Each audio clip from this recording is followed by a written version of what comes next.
ಎಂಐಒ cancer speciality ಆಸ್ಪತ್ರೆ ಮಂಗಳೂರು ಅರ್ಪಿಸುವ ಬದುಕಿನ ಹೊಂಗಿರಣ ಸರಣಿ ಸಂಚಿಕೆ ಕಾರ್ಯಕ್ರಮಕ್ಕೆ ಆತ್ಮೀಯ ಸ್ವಾಗತ. ಕಾಯಿಲೆಗಳು ಬಂದಾಗ ಚಿಕಿತ್ಸೆ ನೀಡುವುದು ಸರ್ವೇ ಸಾಮಾನ್ಯ. ಚಿಕಿತ್ಸೆಗಳ ಪೈಕಿ ಪ್ರಮುಖವಾದ ಚಿಕಿತ್ಸೆಗಳಲ್ಲಿ ಒಂದು ಶಸ್ತ್ರಚಿಕಿತ್ಸೆ. ಪ್ರಾಚೀನ ಭಾರತದ ಸುಶ್ರುತ ಈ ಶಸ್ತ್ರಚಿಕಿತ್ಸೆಯ ಜನಕ. ಆಧುನಿಕ ಕಾಲಘಟ್ಟದಲ್ಲಿಯೂ ಶಸ್ತ್ರಚಿಕಿತ್ಸೆಗೆ ತನ್ನದೇ ಆದ ಮಹತ್ವವಿದೆ. ಕ್ಯಾನ್ಸರ್ ಕಾಯಿಲೆಯಲ್ಲಿಯೂ ಶಸ್ತ್ರಚಿಕಿತ್ಸೆಯ ಪಾತ್ರ ಅತ್ಯಂತ ನಿರ್ಣಾಯಕವಾಗಿದೆ. ವೀಕ್ಷಕರೇ, ಇವತ್ತಿನ ಕಾರ್ಯಕ್ರಮದಲ್ಲಿ ಶಸ್ತ್ರಚಿಕಿತ್ಸೆಯಲ್ಲಿ ಬಾಯಿ, ಶ್ವಾಸಕೋಶ ಹಾಗೂ ಸ್ತನದ ಕ್ಯಾನ್ಸರ್ನ ಶಸ್ತ್ರಚಿಕಿತ್ಸೆಯ ಬಗ್ಗೆ ಬಹಳಷ್ಟು ಮಾಹಿತಿಗಳನ್ನು ಪಡೆದುಕೊಳ್ಳೋಣ. ಇವತ್ತಿನ ಕಾರ್ಯಕ್ರಮದಲ್ಲಿ ನಮ್ಮ ಜೊತೆ ಇದ್ದಾರೆ ಎಂಐಒ ಕ್ಯಾನ್ಸರ್ ಸ್ಪೆಷಾಲಿಟಿ ಆಸ್ಪತ್ರೆ ಮಂಗಳೂರು ಇದರ cancer surgeon doctor Jalaluddin Akbar ಇವರು. ಸರ್, ಕಾರ್ಯಕ್ರಮಕ್ಕೆ ಸ್ವಾಗತ. ಸರ್, ಈ ಸ್ತನದ ಕ್ಯಾನ್ಸರ್ ಎಂದ್ರೇನು ಮತ್ತು ಇದರ ವ್ಯಾಪಕತೆ ಏನು ಸರ್? ಯಾವ ಪ್ರಮಾಣದಲ್ಲಿ ಇದು ಇದೆ? ಈಗ ಬ್ರೆಸ್ಟ್ ಕ್ಯಾನ್ಸರ್ ನಮಗೆ ಕಂಡುಬರುವ ಹಾಗೆ ಈಗ ಹೆಂಗಸರಲ್ಲಿ ಅತಿ ಹೆಚ್ಚಾಗಿ ಬರ್ತಾ ಇದೆ. ಸಾಮಾನ್ಯವಾಗಿ 40 ವರ್ಷ ಮೇಲಿದ್ದ ಮಹಿಳೆಯರಿಗೆ ಕಂಡುಬರೋದು. ಆದರೆ ಇತ್ತೀಚೆಗೆ ನಮ್ಮ ದೇಶದಲ್ಲಿ 10 ವರ್ಷ ಕಮ್ಮಿ ಆಗಿದೆ. 30 ವರ್ಷದೊಳಗೇನೂ ಬರುವ ಹಾಗೆ ಹೆಚ್ಚಾಗಿ ಕಂಡು ಬರ್ತಾ ಇದೆ. ಆದ್ದರಿಂದ ಸ್ತನದಲ್ಲಿ ಗಡ್ಡೆ ಏನಾದರೂ ಕಂಡು ಬಂದರೆ ಅದನ್ನು ಪರೀಕ್ಷೆ ಮಾಡಿಸಿ ಅದು ಕ್ಯಾನ್ಸರ್ ಗಡ್ಡೆ ಅಲ್ಲ ಅಂತ ಅದನ್ನೊಂದು ಕನ್ಫರ್ಮ್ ಅಂದರೆ ಹೇಳ್ತೇವೆ. ಕನ್ಫರ್ಮ್ ಮಾಡಿಕೊಂಡು ಆಮೇಲೆ ಏನು ಟ್ರೀಟ್ಮೆಂಟ್ ಮಾಡಿದ್ರೇನು ಮಾಡದಿದ್ರೂ ದೊಡ್ಡ ತೊಂದರೆ ಇಲ್ಲ. ಕ್ಯಾನ್ಸರ್ ಆದರೆ ಟ್ರೀಟ್ಮೆಂಟ್ ಮಾಡಲೇಬೇಕು. ಸೊ ಕ್ಯಾನ್ಸರ್ಗೆ ಯಾವ ಥರ ಟ್ರೀಟ್ಮೆಂಟ್, ಯಾವ ಥರ ನಾವು ಅದನ್ನು ಡಯಾಗ್ನೋಸಿಸ್ ಮಾಡ್ತೇವೆ, ಯಾವ ಥರ ಅದನ್ನು ಟ್ರೀಟ್ಮೆಂಟ್ ನಾವು ಮಾಡ್ತೇವೆ ಅಂದರೆ, ಫಸ್ಟ್ ಸ್ಟೆಪ್ಪಲ್ಲಿ ಮಹಿಳೆಯರಿಗೆ ಅವ್ರ ಗಡ್ಡೆ ಅಂತ ಆಸ್ಪತ್ರೆಗೆ ಬಂದ ತಕ್ಷಣ ನಾವು ಟೆಸ್ಟ್ ಮಾಡಿ ನೋಡ್ತೇವೆ. ಕೆಲವೊಮ್ಮೆ ನಮಗೆ ಟೆಸ್ಟಿಂಗಲ್ಲೇ ಗೊತ್ತಾಗುತ್ತೆ ಇದರಲ್ಲಿ ಏನು ತೊಂದರೆ ಇರಲ್ಲ. ಆಗಲೇ ನಾವೊಂದು ಸೂಜಿ ಟೆಸ್ಟ್ ಮಾಡಿ ಅದನ್ನು ಕ್ಯಾನ್ಸರ್ ಇಲ್ಲ ಅಂತ ಒಂದು ಪ್ರೂಫ್ ಮಾಡಿ ಅವರನ್ನು ಮನೆಗೆ ಕಳಿಸ್ಕೊಡ್ತೀವಿ. ಇಲ್ಲಾಂದರೆ ಮಾತ್ರೆ ಹಾಕ್ಕೊಂಡು ಆಮೇಲೆ ಒಂದು 6 ಮಂತ್ಸ್ ಇಲ್ಲಾಂದ್ರೆ ವರ್ಷ ಇಲ್ಲ ಬರಬೇಡಿ ಅಂತ ಹೇಳ್ತೀವಿ. ಏನೋ ಗಡ್ಡೆ ದೊಡ್ಡದಾದ್ರೆ ಬನ್ನಿ. ಅವ್ರು ತುಂಬ ಅದರ ಮೇಲೆ ಟೆನ್ಷನ್ ಮಾಡಿಕೊಂಡ್ರೆ ಅದನ್ನೊಂದು ಸಣ್ಣ ಪುಟ್ಟ ಅಲ್ಲೇ ಲೋಕಲ್ ಅನಸ್ತೇಷನ್ ಅಂತ ಹೇಳ್ತೇವೆ, ಸರ್ಜರಿ ಮಾಡಿ ತೆಗೆದುಬಿಡ್ತೇವೆ. ಜಸ್ಟ್ ಬೇಸಿಕಲಿ ಅವ್ರಿಗೆ ಏನಂದರೆ ಟೆನ್ಷನ್ ಆಗುತ್ತೆ ಗಡ್ಡೆ ಅಂತ. ನೆಕ್ಸ್ಟ್ ಸ್ಟೆಪ್ ಏನಂದರೆ, ಈ ಸೂಜಿ ಪರೀಕ್ಷೆ ಅತಿ ಮುಖ್ಯವಾದದ್ದು ಬ್ರೆಸ್ಟ್ ಕ್ಯಾನ್ಸರಲ್ಲೇ ಡಯಾಗ್ನೋಸಿಸ್ ಮಾಡೋಕ್ಕೆ. ಆದರೆ ಸ್ಕ್ರೀನಿಂಗ್ ಪ್ರೋಗ್ರಾಮ್ಸ್ ಅಂತ ಇರ್ತದೆ. ಈ ಸ್ಕ್ರೀನಿಂಗ್ ಪ್ರೋಗ್ರಾಮಲ್ಲಿ ಮ್ಯಾಮೋಗ್ರಾಮು ಮತ್ತು ಅಲ್ಟ್ರಾಸೌಂಡ್ ಆಫ್ ದ ಬ್ರೆಸ್ಟ್ ಇದೆರಡು ಮುಖ್ಯವಾಗಿ ಯೂಸ್ ಆದಂಥ ಇನ್ವೆಸ್ಟಿಗೇಷನ್ಸ್. ಈ ಇನ್ವೆಸ್ಟಿಗೇಷನ್ಸ್ ನಾವೀಗ ಟೆಸ್ಟ್ ಮಾಡ್ತೇವೆ. ಫಸ್ಟ್ ಟೆಸ್ಟಿಂಗ್ ಮಾಡ್ತೀವಿ ಪೇಷಂಟನ್ನು. ಇಲ್ಲಾಂದರೆ ಈವನ್ ಕೆಲವರು ನಾರ್ಮಲ್ ಹೆಂಗಸರು ಒಂದು ಸಲ ಇದು ತುಂಬ ಹೆಲ್ತ್ ಕಾನ್ಷಿಯಸ್ ಇದ್ದವರು ಟೆಸ್ಟಿಂಗ್ ಬರ್ತಾರೆ, ಬ್ರೆಸ್ಟ್ ಸ್ಕ್ರೀನಿಂಗ್ ಪ್ರೋಗ್ರಾಮ್. ಅದರಲ್ಲಿ ಒಂದು ಡಾಕ್ಟರ್ ಇಲ್ಲಾಂದರೆ ಬ್ರೆಸ್ಟ್ ಸ್ಕ್ರೀನಿಂಗ್ಗೆ ಒಂದು ಲೇಡಿ ನರ್ಸನ್ನು ನಾವು ಟ್ರೈನಿಂಗ್ ಕೊಟ್ಟಿರ್ತೇವೆ. ಅವ್ರು ಟೆಸ್ಟ್ ಮಾಡಿ further ultrasound of the breast ಇಲ್ಲಾಂದರೆ ಮ್ಯಾಮೋಗ್ರಾಮ್ ಇದೆರಡಕ್ಕೆ ಹೇಳಿಕೊಡ್ತೇವೆ. ಆಮೇಲೆ ಅದರಲ್ಲಿ ಏನಾದರೂ ಡೌಟ್ಫುಲ್ ಏನಾದರೂ ಇದ್ದರೆ ಅದನ್ನು ನಾವು ಸೂಜಿ ಟೆಸ್ಟ್ ಮಾಡ್ತೇವೆ. ಅಂದರೆ ಬೇರೆ ಬೇರೆ ಪರೀಕ್ಷಾ ವಿಧಾನಗಳ ಮೂಲಕ ಅದನ್ನು ಪತ್ತೆ ಹಚ್ತೀರಿ. ಅದು ಸೊ ಈ ಸೂಜಿ ಟೆಸ್ಟಲ್ಲಿ ಒಂದು ಸಣ್ಣ ನೇರವಾದ ಸೂಜಿಯನ್ನು ಹಾಕಿ ಅದರಿಂದ ಸ್ವಲ್ಪ ಗಡ್ಡೆಯ ಅಂಶವನ್ನು ತೆಗೆದು ಟೆಸ್ಟಿಗೆ ಕಳಿಸ್ತೇವೆ. ಆ ಟೆಸ್ಟಲ್ಲಿ ಕ್ಯಾನ್ಸರ್ ಅಂತ ಬಂದರೆ ಮುಂದೆ ನಾವು ಅದನ್ನು ಇನ್ವೆಸ್ಟಿಗೇಷನ್ ಮಾಡ್ತೇವೆ. ಇನ್ವೆಸ್ಟಿಗೇಷನ್ ಏನಕ್ಕೆ ಮಾಡ್ತೀವಿ ಅಂದರೆ, ಆ ಸ್ತನದಲ್ಲಿ ಎಷ್ಟು ದೊಡ್ಡದಾಗಿದೆ, ಅಲ್ಲೇ ಏನಾದರೂ ಹರಡಿದೆಯಾ ಇಲ್ವೋ, ಅಲ್ಲ ದೇಹದಲ್ಲಿ ಹರಡಿದೆಯಾ ಇಲ್ವೋ ಅಂತ ಟೆಸ್ಟ್ ನಡೆಸ್ತೇವೆ. ಸೊ ಅದಂತ ಅಲ್ಲಿ ಸ್ತನದಲ್ಲಿ ಎಷ್ಟು ದೊಡ್ಡದಾಗಿದೆ, ಅಲ್ಲಿ ಹತ್ತಿರ ಅಂದರೆ ಆಕ್ಸಿಲಾ ಅಂತ ಹೇಳ್ತೇವೆ, ಇಲ್ಲಿ ಅಲ್ಲಿಗೆ ಸ್ಪ್ರೆಡ್ ಇದೆಯಾ, ದೇಹದಲ್ಲಿ ಸ್ಪ್ರೆಡ್ ಆಗಿದೆ, ಇದನ್ನು ಎರಡು ನೋಡಿ ಸ್ಟೇಜ್ ಮಾಡ್ತೇವೆ. ಈ ಸ್ಟೇಜಿಂಗಲ್ಲಿ 1, 2, 3, 4 ಸ್ಟೇಜ್ ಇದೆ. ಸೊ 1, 2ನೇ ಸ್ಟೇಜಲ್ಲಿ ಬಂದರೆ ಅಂದರೆ ಅರ್ಲಿ ಬ್ರೆಸ್ಟ್ ಕ್ಯಾನ್ಸರ್, ವೇಗವಾಗಿ ಬಂದ ಬ್ರೆಸ್ಟ್ ಕ್ಯಾನ್ಸರ್ಸ್. 3rd ಸ್ಟೇಜ್ ಮತ್ತು 4th ಸ್ಟೇಜ್ ಬಂದರೆ ಅಡ್ವಾನ್ಸ್ಡ್. 3rd ಸ್ಟೇಜಲ್ಲಿ ಬಂದರೆ ಲೋಕಲಿ ಅಡ್ವಾನ್ಸ್ಡ್ ಬ್ರೆಸ್ಟ್ ಕ್ಯಾನ್ಸರ್, ಅಂದರೆ ಅಲ್ಲೇ ದೊಡ್ಡದಾಗಿದೆ, ಹರಡಿಲ್ಲ ಅಂತ. 4th ಸ್ಟೇಜಲ್ಲಿ ಬಂದರೆ ದೊಡ್ಡದಾಗಿದೆ, ದೇಹದಲ್ಲಿ ಹರಡಿ ಹೋಗಿದೆ ಅಂತ. ಸೊ ಅದು 4th ಸ್ಟೇಜ್. ಮತ್ತೊಂದು ಸ್ಟೇಜ್ ಇದೆ ಈವನ್ ಫಸ್ಟ್ ಸ್ಟೇಜ್ಗಿಂತ ಮೊದಲು, ಅಂದರೆ ಕ್ಯಾನ್ಸರ್ ಆಗಲಿಲ್ಲ ಆದರೆ ಕ್ಯಾನ್ಸರ್ ಆಗುವ ಚಾನ್ಸಸ್ ಜಾಸ್ತಿ ಇದೆ ಅಂತ. ಅದಕ್ಕೆ ಇನ್ ಸಿಟು ಕ್ಯಾನ್ಸರ್ ಅಂತ ಹೇಳ್ತೀವಿ. ಸೊ ಅದನ್ನು ಕಂಡು ಬರ್ಬೋದು. ಸೊ ಈ ಥರ ಸ್ಟೇಜ್ ಮಾಡಿದ ನಂತರನೇ ನಾವು ಒಂದು ಟ್ರೀಟ್ಮೆಂಟಿಗೆ ಪ್ಲ್ಯಾನ್ ಮಾಡೋದು. ಸೊ ಬಂದ ತಕ್ಷಣ ಒಂದು ಪೇಷಂಟ್ ನೋಡಿದ ತಕ್ಷಣ ಅವ್ರು ಕೇಳ್ತಾರೆ ಯಾವ ಟ್ರೀಟ್ಮೆಂಟ್, ಏನು ಟ್ರೀಟ್ಮೆಂಟ್, ಎಷ್ಟಾಗ್ಬೋದು ನಮ್ಗೆ ಹೇಳೋಕ್ಕೆ ಸಾಧ್ಯ ಇಲ್ಲ. ಕಂಪ್ಲೀಟ್ ಒಂದು ಫಸ್ಟ್ ಸ್ಟೆಪ್ ಏನಂದರೆ ಡಯಾಗ್ನೋಸಿಸು. ಸೆಕೆಂಡ್ ಸ್ಟೆಪ್ ಏನಂದರೆ ಅದರದ್ದು ಎಷ್ಟು ಹರಡಿದೆ, ಯಾವ ಸ್ಟೇಜಲ್ಲಿದೆ, ಯಾವ ಹಂತದಲ್ಲಿ ಯಾವ ಕಾಯಿಲೆ ಇದೆ. ಹಂತದಲ್ಲಿದೆ. ಅದನ್ನು ನಡೆಸಿದ ನಂತರ ಥರ್ಡಲ್ಲಿ ಯಾವ ಥರ ಟ್ರೀಟ್ಮೆಂಟ್ ಇದಕ್ಕೆ ಚೆನ್ನಾಗಿ ನಮಗೆ ಇದನ್ನು ಗುಣಪಡಿಸ್ಬೋದು, ಇದನ್ನು ಹೇಗೆ ನಾವು ಮುಂದೆ ಇದು ಬರದಾಗೆ ಸ್ತನ ಆ ಭಾಗದಲ್ಲೇ ಬರಬಾರ್ದು, ಅದಲ್ಲದೆ ಬೇರೆ ಭಾಗದಲ್ಲೂ ಬರದಾಗೆ ನೋಡ್ಕೋಬೇಕು. ಸೊ ಫಸ್ಟ್ ಸ್ಟೇಜ್ ಮತ್ತು ಸೆಕೆಂಡ್ ಸ್ಟೇಜಲ್ಲಿ ಮೊದಲನಾಗಿ ನಾವು ಸರ್ಜರಿ ಮಾಡೋಕ್ಕೆ ಪ್ರಯತ್ನ ಮಾಡ್ತೀವಿ. ಆಗ ಸರ್ಜರಿ ಯಾವ ಥರ ಸರ್ಜರಿ ಅಂದರೆ 2 ಟೈಪ್ ಸರ್ಜರಿ ಇದೆ. ಒಂದು ಬ್ರೆಸ್ಟನ್ನು ಉಳಿಸಿ ಮಾಡುವಂಥ ಸರ್ಜರಿ, ಇನ್ನೊಂದು ಬ್ರೆಸ್ಟನ್ನು ತೆಗೆದು ಮಾಡುವಂಥ ಸರ್ಜರಿ. ಸೊ ಬ್ರೆಸ್ಟನ್ನು ಉಳಿಸಿ ಮಾಡುವ ಸರ್ಜರಿಗೆ ನಾವು ಬ್ರೆಸ್ಟ್ ಕನ್ಸರ್ವೇಟಿವ್ ಸರ್ಜರಿ ಅಂತ ಹೇಳ್ತೀವಿ. ಬ್ರೆಸ್ಟನ್ನು ತೆಗೆದ್ರೆ ನಾವು ಹೇಳ್ತೇವೆ mastectomy R breast reserving surgery. So ಈ ಪೇಷಂಟ್ಗಳಿಗೆ ನಾವು ಫರ್ದರ್ ಟೆಸ್ಟಿಂಗ್ ಮಾಡೋದ್ರಲ್ಲಿ ನಮಗೆ ಯಾವ ಪೇಷಂಟಿಗೆ ನಾವು ಬ್ರೆಸ್ಟನ್ನು ಉಳಿಸಿ ಮಾಡಿದರೆ ಏನು ತೊಂದರೆ ಆಗೋದಿಲ್ಲ ಬರಬಹುದು ಅಂತ ಹಾಕಿದರೆ ಅದೊಂದು ಆಪ್ಷನ್ ಪೇಷಂಟಿಗೆ ಕೊಡ್ತೀವಿ. ಅವ್ರು ಎಸ್ ಹೇಳಿದರೆ ಅದನ್ನು ಮಾಡ್ತೀವಿ. ಅಂದರೆ ಇದೆಲ್ಲ ನಿರ್ಧರಿತ ಆಗುವಂಥದ್ದು ಕಾಯಿಲೆಯ ಸ್ಟೇಜಸ್ ಮೇಲೆ ಅದರದ್ದು ನೇಚರ್ ಮೇಲೆ, ಬಯಾಲಜಿಕಲ್ ನೇಚರ್ಸ್ ಈಗ ಟೆಸ್ಟ್ ಮಾಡ್ತೇವೆ. ಈಗ ಮೊದಲನಾಗಿ ನಾವು ಇಮಿಡಿಯೇಟಾಗಿ ಸರ್ಜರಿ ಮಾಡೋದಾದರೆ ಆವಾಗ ನಾವು ಯೂಶ್ವಲಿ ಟೆಸ್ಟ್ ಮಾಡಲ್ಲ, ಬಟ್ ಆಮೇಲೆ ಮಾಡ್ತೀವಿ. So first stage, second stage, early stage ಅಂದರೆ ಫಸ್ಟ್ ಅವರಿಗೆ ಸರ್ಜರಿ ಆಫರ್ ಮಾಡ್ತೀವಿ. ಬ್ರೆಸ್ಟ್ ಕನ್ಸರ್ವೇಟಿವ್ ಸರ್ಜರಿ ಅಂದರೆ ಬ್ರೆಸ್ಟ್ ಉಳಿಸಿ ಮಾಡುವಂಥ ಸರ್ಜರಿ, ಇಲ್ಲ ಅಂದರೆ ಬ್ರೆಸ್ಟ್ ಅದು ಪೇಷಂಟ್ ಬ್ರೆಸ್ಟ್ ಸ್ಟೇಟಸ್, ಬೇರೆ ಕಾಯಿಲೆ ಸ್ಟೇಟಸ್, ಆಮೇಲೆ ಆಕ್ಸೆಸ್ ಅವರಿಗೆ ಎಷ್ಟು ಈಸಿಯಾಗಿ ಫಾಲೋಅಪಿಗೆ ಬರುವಂಥದ್ದು ಎಲ್ಲ ನೋಡಿಕೊಂಡು ನಾವೊಂದು ಆಪ್ಷನ್ಸ್ ಕೊಡುವಾಗ ಪೇಷಂಟಿದು ಬರೀ ಕಾಯಿಲೆ ಮೇಲೆ ಮಾತ್ರ ನೋಡಿ ಆಪ್ಷನ್ಸ್ ಕೊಡಬಾರ್ದು. ಅವರನ್ನು ನಾವೊಂದು ಅವರ ಸೋಷಲ್ ಬ್ಯಾಕ್ಗ್ರೌಂಡು, ಅವ್ರ ವರ್ಕ್ ಎಲ್ಲ ನೋಡಿಕೊಂಡು ನಾವು ಮಾಡಬೇಕು. ಒಬ್ಬರು ಎಲ್ಲೋ ದೂರದಿಂದ ಬರೋರು 70 ಇಯರ್ಸ್ ಅರ್ಲಿ ಸ್ಟೇಜ್ ಇದ್ದರೆ ಯೂಶ್ವಲಿ ಅದನ್ನು ನಾವು ಫ್ಯಾಮಿಲಿ ಮೆಂಬರ್ಸ್ ಹತ್ರ ಡಿಸ್ಕಷನ್ ಮಾಡಿ ಮತ್ತೆ ಹೇಳ್ಕೊಡ್ತೇವೆ. ಯಾಕೆಂದರೆ ಅವರಿಗೆ ದೂರದಿಂದ ಮತ್ತು ರೆಗ್ಯುಲರಾಗಿ ಫಾಲೋಅಪಿಗೆ ಬ್ರೆಸ್ಟ್ ಕನ್ಸರ್ವ್ ಮಾಡಿ ರೆಗ್ಯುಲರ್ ಫಾಲೋಅಪಿಗೆ ಬರಬೇಕಂದ್ರೆ ಕಷ್ಟ ಆಗೋದಾದರೆ ಈಸಿಯರ್ ಆಪ್ಷನ್ಸ್ ಕೊಡಬೇಕು.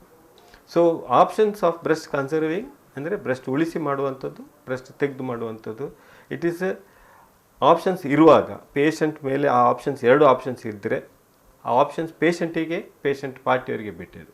ಅವ್ರು ಯಾವ ಆಪ್ಷನ್ಸ್ ತಗೊಳ್ತೇವೆ ಅದನ್ನು ನಾವು ಮಾಡಿಕೊಡ್ತೀವಿ. ಅಂದ್ರೆ ಎಲ್ಲ ಅಂಶಗಳನ್ನು ಗಮನವಿಟ್ಟು ಅದನ್ನೆಲ್ಲ ಮಾಡಬೇಕಾಗ್ತದೆ. ಅವರು ಕೇಳಿದರೆ ನಮಗೆ ಬ್ರೆಸ್ಟ್ ಪ್ರಿಸರ್ವ್ ಮಾಡಬೇಕಂದ್ರೆ ನಮ್ಗೆ ಮಾಡೋಕ್ಕಾಗಲ್ಲ. ಅಲ್ಲಿ ಸಿಚುವೇಶನ್ ಆ ಥರ ಇರಬೇಕು. ಅಂದರೆ ಆ ಸ್ಟೇಜ್, ಆ ಕಾಯಿಲೆದು ಗುಣ ಎಲ್ಲ ಆ ಥರ ಸರಿಯಾಗಿ ಬಂದರೆ ನಾವು ಅದನ್ನು ಆಫರ್ ಮಾಡ್ತೇವೆ ಪೇಷಂಟಿಗೆ. ಅವ್ರು ಎಸ್ ಹೇಳಿದರೆ ಪ್ರೊಸೀಡ್ ಆಗ್ತೇವೆ. ನೆಕ್ಸ್ಟ್ ಸ್ಟೆಪ್ಪು ಬ್ರೆಸ್ಟ್ ಕನ್ಸರ್ವೇಷನಲ್ಲಿ ಬೇರೆ ಬೇರೆ ಟೈಪ್ ಇದಿದೆ. ಇನ್ನೊಂದು ಏನಂದರೆ ಬ್ರೆಸ್ಟ್ ಕಂಪ್ಲೀಟ್ ತೆಗೆದು ಆವಾಗಲೇ ನಮಗೆ ರೀಕನ್ಸ್ಟ್ರಕ್ಷನ್ ಮಾಡಿ ಕೊಡ್ಬೋದು, ಇಲ್ಲ ಅಂದರೆ 6 ಮಂತ್ಸ್ ಇಲ್ಲಾಂದರೆ 1 ವರ್ಷ ಆದ ನಂತರ ರೀಕನ್ಸ್ಟ್ರಕ್ಷನ್ ಮಾಡಿ ಕೊಡ್ಬೋದು. ಸೊ ಆಪ್ಷನ್ಸ್ ಇದೆ. ಬ್ರೆಸ್ಟ್ ತೆಗೆದ್ರೂ ಬ್ರೆಸ್ಟ್ ಆಮೇಲೆ ರೀಕನ್ಸ್ಟ್ರಕ್ಷನ್ ಮಾಡಿ ಕೊಡುವಂಥ ಆಪ್ಷನ್ಸ್ ಇದೆ. ಅಂದರೆ ತೆಗೆದಂಥ ಬ್ರೆಸ್ಟ್ನ ಭಾಗದಲ್ಲಿ ಮತ್ತೆ ಮರುವಿನ್ಯಾಸ ಮಾಡುವಂಥದ್ದು, ಬೇರೆ ಬೇರೆ ಕಡೆಯಿಂದ ನಾವು ಸ್ಕಿನ್ ಇಂದ ಚರ್ಮ ಮತ್ತು ಮಾಂಸನ ಹಿಡ್ಕೊಂಡು ಹೋಗಿ ಬ್ರೆಸ್ಟ್ ಥರನೇ ರೀಕನ್ಸ್ಟ್ರಕ್ಷನ್ ಮಾಡಿ ಹಾಕ್ತೀವಿ. ಕೆಲವೊಮ್ಮೆ ಏನು ಮಾಡ್ತೀವಿ ಅಂದರೆ ಪ್ರಾಸೆಸಿಸ್ ಅಂತೇವೆ, ಸಿಲಿಕಾನ್ ಪ್ರಾಸೆಸಿಸ್, ಅದು ಹಾಕಿ ಕೊಡ್ತೀವಿ. ಸೊ ಅವರಿಗೆ ಪ್ರೊಫೈಲ್ ಅಂದರೆ ಸಾರಿ ಇಲ್ಲ ಡ್ರೆಸ್ ಹಾಕುವಾಗ ಕರೆಕ್ಟಾಗಿ ಪ್ರೊಫೈಲ್ ಕಾಣುವಂಥ, ಅವ್ರಿಗೇನು ತೊಂದರೆ ಆಗೋದಾಗೆ, ಅಂದರೆ ಫಂಕ್ಷನ್ಸಿಗೆ ಹೋಗುವಾಗ ಆ ಥರ ಮಾಡಿ ಕೊಡ್ತೇವೆ. So that is not a problem. ಈಗ ಬ್ರೆಸ್ಟ್ ಕನ್ಸರ್ವಿಂಗ್ ಅಂದರೆ ನೇಟಿವ್ ಬ್ರೆಸ್ಟ್ ಅಂತ ಹೇಳ್ತೇವೆ. ನೇಟಿವ್ ಬ್ರೆಸ್ಟ್ ಹಾಗೆ ಇಟ್ಕೊಂಡು ಅಂದರೆ ಕನ್ಸರ್ವ್ ಮಾಡಿದರೆ it has a better patient satisfaction than breast complete ತೆಗೆಯುವಂಥದ್ದು. ಸರ್, ಒಂದು ವಿರಾಮ ತೆಗೆದುಕೊಂಡು ಮತ್ತೆ ನಮ್ಮ ಮಾತುಕತೆ ಮುಂದುವರಿಸೋಣ. ವೀಕ್ಷಕರೇ, ಕಾರ್ಯಕ್ರಮದಲ್ಲಿ ಒಂದು ಸಣ್ಣ ವಿರಾಮ.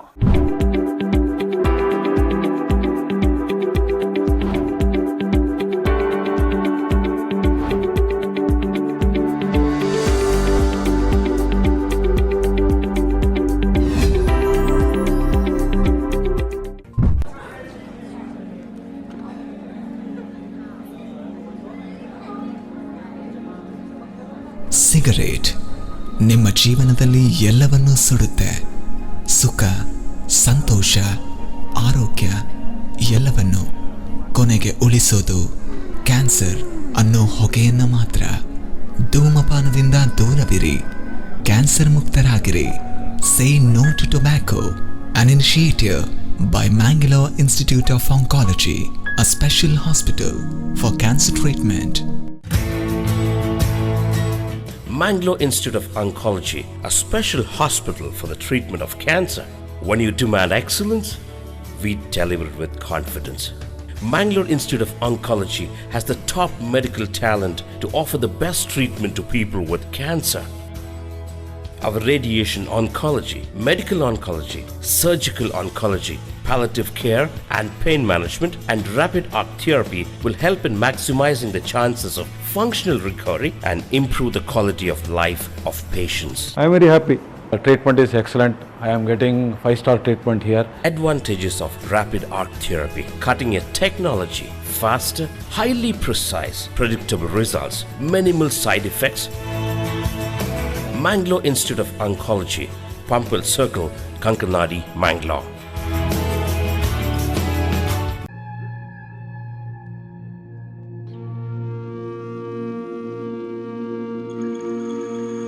ನೀವು ತಿಕ್ತಾ ಇರೋದು ತಂಬಾಕನ್ನಲ್ಲ, ನಿಮ್ಮ ಜೀವನವನ್ನ ಸಾವಿನ ದವಡೆಗೆ ತಳ್ಳದಿರಿ. ತಂಬಾಕಿನಿಂದ ದೂರವಿರಿ. ಕ್ಯಾನ್ಸರ್ ಮುಕ್ತರಾಗಿರಿ. Say no to tobacco.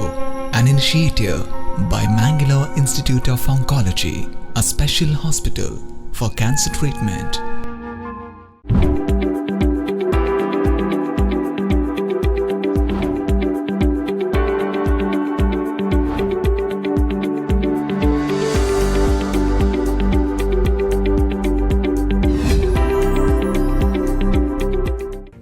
ವಿರಾಮದ ನಂತರ ಕಾರ್ಯಕ್ರಮಕ್ಕೆ ಮತ್ತೆ ಸ್ವಾಗತ.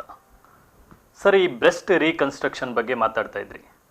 ಸೊ ಇದರಲ್ಲಿ ಬ್ರೆಸ್ಟ್ ರೀಕನ್ಸ್ಟ್ರಕ್ಷನ್ ಮಾಡುವಾಗ ಎಲ್ಲ ಥರದ ಸರ್ಜರಿಗೂ ಕೂಡ ಇದು ಅನ್ವಯವಾಗ್ತದಾ, ಅಥವಾ ಬರೀ ಮಾಸ್ಟೆಕ್ಟಮಿ ಅಥವಾ ಬೇರೆ ಇದರಲ್ಲಿ ಮಾತ್ರ ಅನ್ವಯ ಆಗ್ತದೆ? ರೀಕನ್ಸ್ಟ್ರಕ್ಷನ್ ಸರ್ಜರಿ ನಾವು ಯಾವ ಇದಕ್ಕೆ ಆರ್ಗನ್ ಅಂತ ಹೇಳ್ತೇವೆ, ಒಂದು ಬ್ರೆಸ್ಟ್ ಇಲ್ಲಾಂದರೆ ಸ್ಟಮಕ್, ಈ ರೀಕನ್ಸ್ಟ್ರಕ್ಷನ್ ವರ್ಕ್ ಆಗುತ್ತೆ.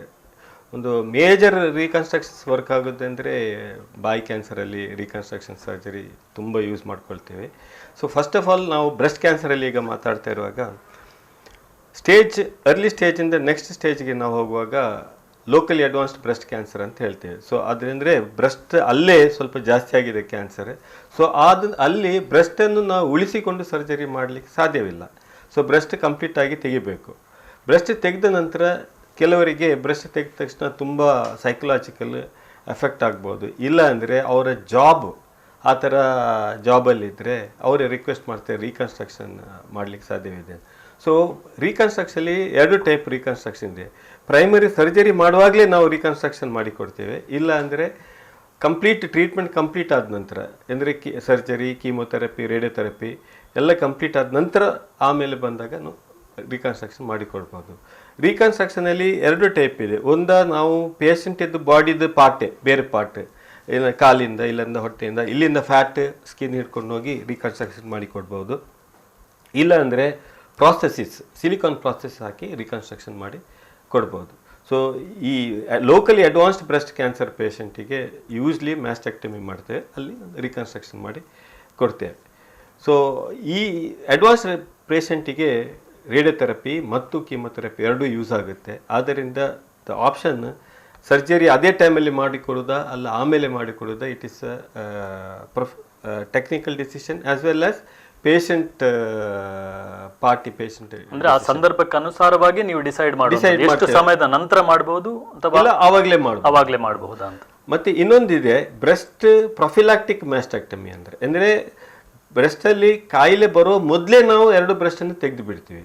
ಇದು ಯಾರಿಗೆ ಮಾಡ್ತೀವಿ ಅಂದರೆ ಎಲ್ಲರೂ ಕೇಳಿರ್ಬೋದು, ಒಂದು ಫೇಮಸ್ ಹಾಲಿವುಡ್ ಆ್ಯಕ್ಟ್ರೆಸ್ ಅಂಜಲಿನ್ ಜಾಲಿ ಅಂತ, ಅವಳ ಜೆನೆಟಿಕ್ ಟೆಸ್ಟಿಂಗ್ ಮಾಡಿದಾಗ ಅವಳಿಗೆ ಬ್ರೆಸ್ಟ್ ಕ್ಯಾನ್ಸರ್ ಬರುವ ಚಾನ್ಸಸ್ ಅಧಿಕವಾಗಿತ್ತು, ಮೋರ್ ದೆನ್ 70% ಇತ್ತು. ಸೊ ಅವಳಿಗೆ ಅಂಥ ರಿಸ್ಕ್ ಬೇಡ ಇತ್ತು. ಅವಳು ಏನು ಮಾಡಿಲ್ಲ ಅಂದರೆ 2 ಬ್ರೆಸ್ಟನ್ನು ತೆಗೆದುಬಿಟ್ಟು ಅದೇ ಸೇಮ್ ಸಿಟ್ಟಿಂಗಲ್ಲಿ ರೀಕನ್ಸ್ಟ್ರಕ್ಷನ್ ಮಾಡಿ ಬ್ರೆಸ್ಟ್ ಅವಳೆಂದರೆ ಆ್ಯಕ್ಟ್ರೆಸ್, ಅವಳ ಪ್ರೊಫೈಲ್ಗೆ ಅದಕ್ಕೆ ಕರೆಕ್ಟ್ ಆಗಿದೆ, ಅವಳು ಯಾವ ಆ್ಯಕ್ಟಿಂಗ್ ಮಾಡ್ಬೋದು ಯಾರಿಗೇನು ಗೊತ್ತಾಗಲ್ಲ. ಸೊ ದಿಸ್ ಆಪ್ಷನ್ಸ್ ಆಫ್ ತೆಗೆದು ರೀಕನ್ಸ್ಟ್ರಕ್ಷನ್ ಮಾಡೋದು ಒಂದು ಪ್ರೊಫಿಲಾಕ್ಟಿಕ್ ಮ್ಯಾಸ್ಟೆಕ್ಟಮಿ ಮಾಡಿದಾಗನು ಮಾಡಿಕೊಡ್ಬೋದು. ಇಲ್ಲ ಅಂದರೆ ಸರ್ಜಿಕಲಿ ಕ್ಯಾನ್ಸರ್ಗೆ ಟ್ರೀಟ್ಮೆಂಟ್ ಮಾಡಿದ ನಂತರನೂ ಮಾಡಿಕೊಡ್ಬೋದು. ಡಾಕ್ಟರ್, ಈ ಬ್ರೆಸ್ಟ್ ಸರ್ಜರಿಯಲ್ಲಿ ನೀವು ಸರ್ಜರಿ ಮಾಡುವಾಗ ಕೆಲವು ಆ ಸಂದರ್ಭಕ್ಕೆ ಅನುಸಾರವಾಗಿ ಕಾಯಿಲೆಯ ತೀವ್ರತೆ ಅಂದರೆ ಲಿಂಫ್ ನೋಡ್ಗೆ ಸ್ಪ್ರೆಡ್ ಆಗಿರುವಂಥ ಸಂದರ್ಭದಲ್ಲಿ ಅಲ್ಲಿವರೆಗೆ ಕೂಡ ಆ ಸರ್ಜರಿಯ ವ್ಯಾಪಕತೆ ಅಲ್ಲಿವರೆಗೆ ಇರ್ತದೆ. ಸೊ ಆ ನಂತರನೂ ಕೂಡ ಈಗ ಕೆಲವರಲ್ಲಿ ಕೈಗಳು ಊತ ಆಗುವಂಥದ್ದು, ಇದು ಯಾವ ರೀತಿ ಆಗ್ತದೆ? ಡಾಕ್ಟ್ರೆ? ಇದು ಬ್ರೆಸ್ಟ್ ಕ್ಯಾನ್ಸರ್ ಸರ್ಜರಿದು ಒಂದು ಮೇಜರ್ ಸೈಡ್ ಇಫೆಕ್ಟ್. ಆದರೆ ಈಗ ನಾವು ಏನಾಗಿದೆ ಅಂದರೆ ಇದರದ್ದು ಕಂಪ್ಲೀಟ್ ಅಂಡರ್ಸ್ಟ್ಯಾಂಡಿಂಗ್ ಆದ ನಂತರ, ಈಗ ಲಾಸ್ಟ್ ಒಂದು 10 ವರ್ಷದಿಂದ ನಾನು ಮಾಡ್ತಾ ಇದ್ದೇನೆ. ಯಾವುದೋ ರೇರಾಗಿ ಒಂದು ತುಂಬ ಆಕ್ಸಿಲ ಅಂದರೆ ನಾವು ಇಲ್ಲಿ ತೋಳ ಇದು ಆಕ್ಸಿಲ ಅಂತ ಹೇಳ್ತೀವಿ, ಅಲ್ಲಿಗೆ ಈ ಲಿಂಫ್ ನೋಡ್ ಜಾಸ್ತಿ ಸ್ಪ್ರೆಡ್ ಆಗಿದ್ದರೆ ಅದನ್ನೆಲ್ಲ ಕ್ಲಿಯರ್ ಮಾಡಿದರೆ ಆ ಥರ ಊತ ಬರ್ಬೋದು. ಮೊದಲು ಇದು ಜಾಸ್ತಿಯಾಗಿ ಬರ್ತಾ ಇತ್ತು. ಒಂದು ಸರ್ಜರಿ ಆದ ನಂತರ ನಾವು ರೇಡಿಯೇಷನ್ ಮಾಡುವಾಗ ಆ ಭಾಗ ಈ ಕೈಯಿಂದ ನೀರು ಹೋಗುವಂಥ ದಾರಿಯನ್ನು ಈ ಸರ್ಜರಿ ಮತ್ತು ರೇಡಿಯೇಷನಿಂದ ಬ್ಲಾಕ್ ಆಗಿ ಹೋಗುತ್ತೆ. ಆ ಬ್ಲಾಕ್ ಆಗಿದ್ದರೆ ಆ ನೀರು ಅಲ್ಲೇ ತುಂಬಿಕೊಂಡು ಕೈ ಊತ ಬರೋದು. ಸೊ ಅದನ್ನು ಈಗ ನಾವೇನು ಮಾಡಿದ್ದೇವೆ ಅಂದರೆ, ನಂಬರ್ 1 ನಮ್ಮಲ್ಲಿ ಈಗ ಒಂದು ಟೆಕ್ನಿಕ್ ಇದೆ. ಪೇಷಂಟನ್ನು ಫುಲ್ಲಾಗಿ ಆಕ್ಸಿಲರಿ ನೋಡ್ ಡಿಸೆಕ್ಷನ್ ಅಂತ ಮಾಡ್ತಾ ಇಲ್ಲ, ಸಿಲೆಕ್ಟಿವ್ ನೆಕ್ ಡಿಸೆಕ್ಷನ್ ಮಾಡೋದು. ಇಲ್ಲಾಂದರೆ ಸೆಂಟಿನಲ್ ನೋಡು ಬಯೋಪ್ಸಿ ಮಾಡಿ ಸ್ಪ್ರೆಡ್ ಇದೆ ಅಂದರೆ ಮಾತ್ರ ಫರ್ದರ್ ಟೆಸ್ಟಿಂಗ್, ಫರ್ದರ್ ನೋಟ್ಸನ್ನು ತೆಗಿತೇವೆ. ಒಂದು. ಎರಡನೇದು ಏನು ಮಾಡ್ತಾ ಇದ್ದೇವೆ ಅಂದರೆ, ಸರ್ಜರಿ ಮಾಡುವ ಹೊತ್ತಲ್ಲಿ ಕೈಯಿಂದ ಹೋಗುವಂಥ ಈ ಲಿಂಫ್ಯಾಟಿಕ್ ರಸ್ತೆ ಇದೆ, ಲಿಂಫ್ಯಾಟಿಕ್ ರಸ್ತೆ ಅಂತ ಹೇಳೋದು ಅದಕ್ಕೆ, ಆ ರಸ್ತೆಯನ್ನು ಉಳಿಸಿ ಬಾಕಿದ್ದನ್ನು ಮಾತ್ರ ನಾವು ತೆಗಿತೇವೆ. ಮೂರನೇದು, ಈಗ ನಮ್ಮಲ್ಲಿರುವಂಥ ರೇಡಿಯೇಷನ್ ಟೆಕ್ನಾಲಜಿ ಇಷ್ಟು ಮುಂದುವರಿದೆ ಅಂದರೆ, ಮೊದಲು ಅದು ಕೊಡುವಾಗ ಅಲ್ಲಿ ಒಂದು ದೊಡ್ಡ ಬಾಂಬ್ ಹಾಕಿದಾಗ, ಈಗ ಆ ಥರ ಅಲ್ಲ, ಇದನ್ನು ಕರೆಕ್ಟಾಗಿ ನೋಡಿಕೊಂಡು ಟಾರ್ಗೆಟ್ ಮಾಡ್ತಾರೆ. ಸೊ ಅದರಿಂದ ನಂಬರ್ ಆಫ್ ಅಂದರೆ ಆರ್ಮೆಡಿಮ್ ಅಂತ ಹೇಳೋದು ಕೈ ಊತ, ಈ ಕೈ ಊತ ಎಷ್ಟೋ ಕಮ್ಮಿಯಾಗಿದೆ. ನಾವು ಕಂಡು ಬರುವಂತೆ, ನಾನು ಬೆಂಗಳೂರಲ್ಲಿ ಕಿದ್ವಾಯಲ್ಲಿ ಮಾಡ್ತಾ ಇರುವಾಗ ಒಂದು 30% 40% ಪೇಷಂಟ್ ಈ ಥರ ಸಾಮಾನ್ಯವಾಗಿ ಕಂಡು ಬರ್ತಾ ಇತ್ತು. ಈಗ ಉಲ್ಟಾ, ನಾವು ಒಂದೊಂದು ರೇರ್ ಕೇಸಸ್ ಅದು ಆ ಥರ ಆದ್ರೂ ಈಗ ನಮ್ಮಲ್ಲಿ ಟೆಕ್ನಿಕ್ ಇದೆ, ಅದನ್ನು ಯಾವ ಥರ ಕಂಟ್ರೋಲ್ ಮಾಡಲಿಕ್ಕೆ ಲೇಟಾಗಿ ಬರಬಾರ್ದು, ಆದ ತಕ್ಷಣ ಅವ್ರು ಬಂದಾಗ ನಾವು ಅದನ್ನು ಕಂಟ್ರೋಲ್ ಮಾಡೋಕ್ಕೆ ಸಾಧ್ಯ ಇದೆ. ಈಗ ಇನ್ನೊಂದು ಸ್ಟೆಪ್ ಹೋಗ್ತಾ ಇದ್ದೀವಿ, ಏನಂದರೆ ಮೊದಲಿನ ಹೊತ್ತದಲ್ಲಿ ಆ ಲಿಂಫ್ಯಾಟಿಕ್ ದಾರಿಯನ್ನು ನಾವು ಹುಡುಕಿ ಅದನ್ನು ರೀಅನಸ್ಟಮೋಸಿಸ್ ಅಂದರೆ ರೀಕನೆಕ್ಷನ್ ಮಾಡಿಕೊಡುವಂಥ ಟೆಕ್ನಿಕ್ ಈಗ ಬರ್ತಾ ಇದೆ. ಅದನ್ನು ನಾವು ಅಡಾಪ್ಟ್ ಮಾಡಿ, ಈಗ ಏನಂದರೆ ಕ್ಯಾನ್ಸರಲ್ಲಿ ಈಗ ನಾವು ಮೊದಲು ಬರೀ ಕ್ಯಾನ್ಸರಲ್ಲಿ ಪೇಷಂಟನ್ನು ಗುಣ ಮಾಡಿ ಕೊಡಬೇಕು ಅಷ್ಟೇ ನೋಡ್ತಾ ಇದ್ದಿದ್ದು. ಈಗ ನಾವು ಅದಕ್ಕೆ ಮಾತ್ರ ಅಲ್ಲ, ಗುಣ ಮಾಡಬೇಕು, ಅಲ್ಲದೆ ಅವರ ಫಂಕ್ಷನ್ಸನ್ನು ಆದಷ್ಟು ತಿರ್ಗಾ ಕೊಡಬೇಕು. ಅದಲ್ಲದೆ ಅವರ ಕಾಸ್ಮೆಟಿಕ್ ಅಂದರೆ ಫಂಕ್ಷನಲ್ ಮತ್ತು ಸೈಕಲಾಜಿಕಲ್ ಮತ್ತು ಕಾಸ್ಮೆಟಿಕ್ ಔಟ್ಲುಕ್ ಎಲ್ಲವನ್ನು ತಿರ್ಗಾ ಕೊಡಬೇಕು, ನಿಯರ್ ನಾರ್ಮಲ್ ಆಗಿ ಕೊಡಬೇಕಂತ ಆ ಥರ.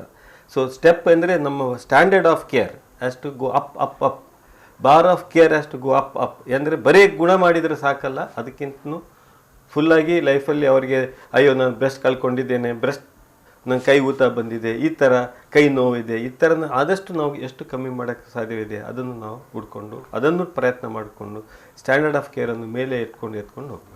ಅಂದರೆ ಅಡ್ವಾನ್ಸ್ ಟ್ರೀಟ್ಮೆಂಟ್ ಬಂದಷ್ಟು ಕ್ವಾಲಿಟಿ ಆಫ್ ಲೈಫು ಇಂಪ್ರೂವ್ ಆಗುತ್ತೆ. ಇಟ್ ಈಸ್ ಡೆಫಿನೆಟ್ಲಿ ನಾನು ನೋಡಿದಾಗೆ ನಮ್ಮಲ್ಲಿ ರೇಡಿಯೇಷನ್ ಮೆಷಿನ್ ನಾನು ಡಿಫ್ರೆನ್ಸ್ ಕಾಣ್ತಾ ಇದೆ.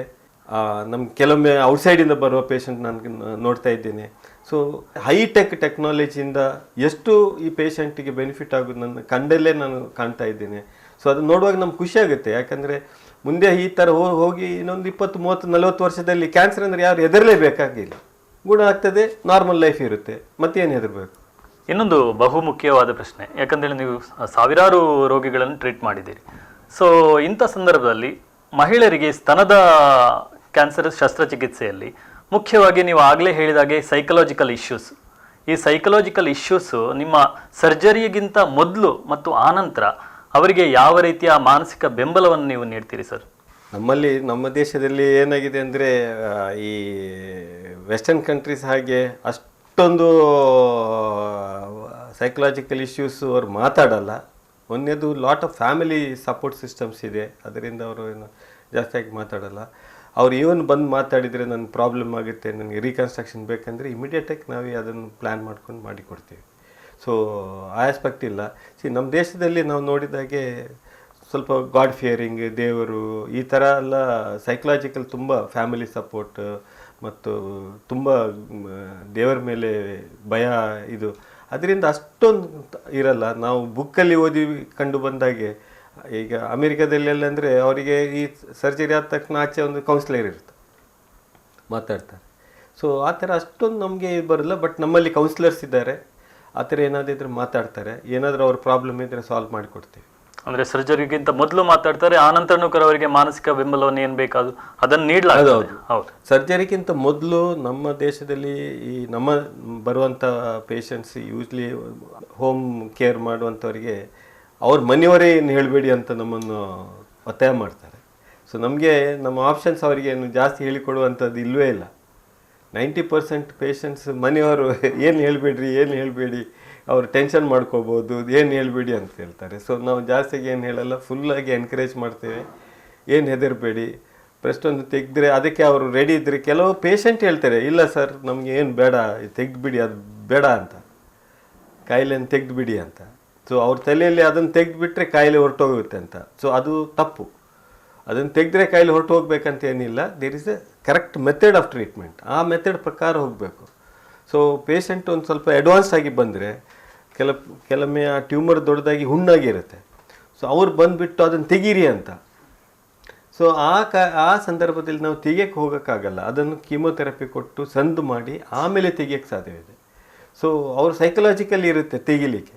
ಸೊ ಈ ಥರ ಸೈಕಲಾಜಿಕಲಿ ಟ್ರೀಟ್ಮೆಂಟ್ ಮೇಲೆ ಯಾವ ಥರ ಕಂಪ್ಲೀಟ್ ಮಾಡೋಕ್ಕೆ we will be counselling them more than loss of ನಮ್ಮ ದೇಶದಲ್ಲಿ to complete the treatment, cost of treatment, ಇದಕ್ಕೆ ನಾವು ಜಾಸ್ತಿ ಕೌನ್ಸಿಲಿಂಗ್ ಮಾಡಬೇಕಾಗುತ್ತೆ. ಸರ್, ಒಂದು ವಿರಾಮ ತೆಗೆದುಕೊಂಡು ಮತ್ತೆ ನಮ್ಮ ಮಾತುಕತೆ ಮುಂದುವರಿಸೋಣ.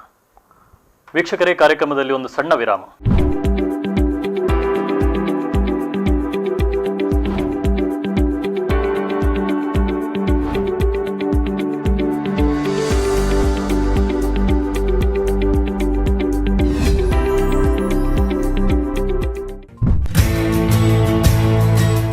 Mangalore Institute of Oncology, a special hospital for the treatment of cancer.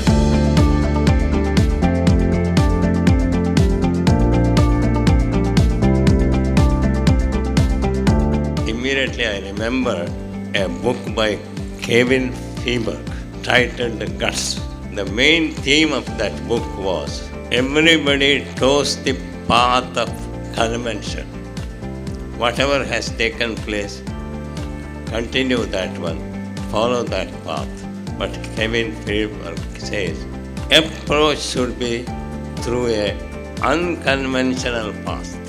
If that leads you to success, nothing is like that success.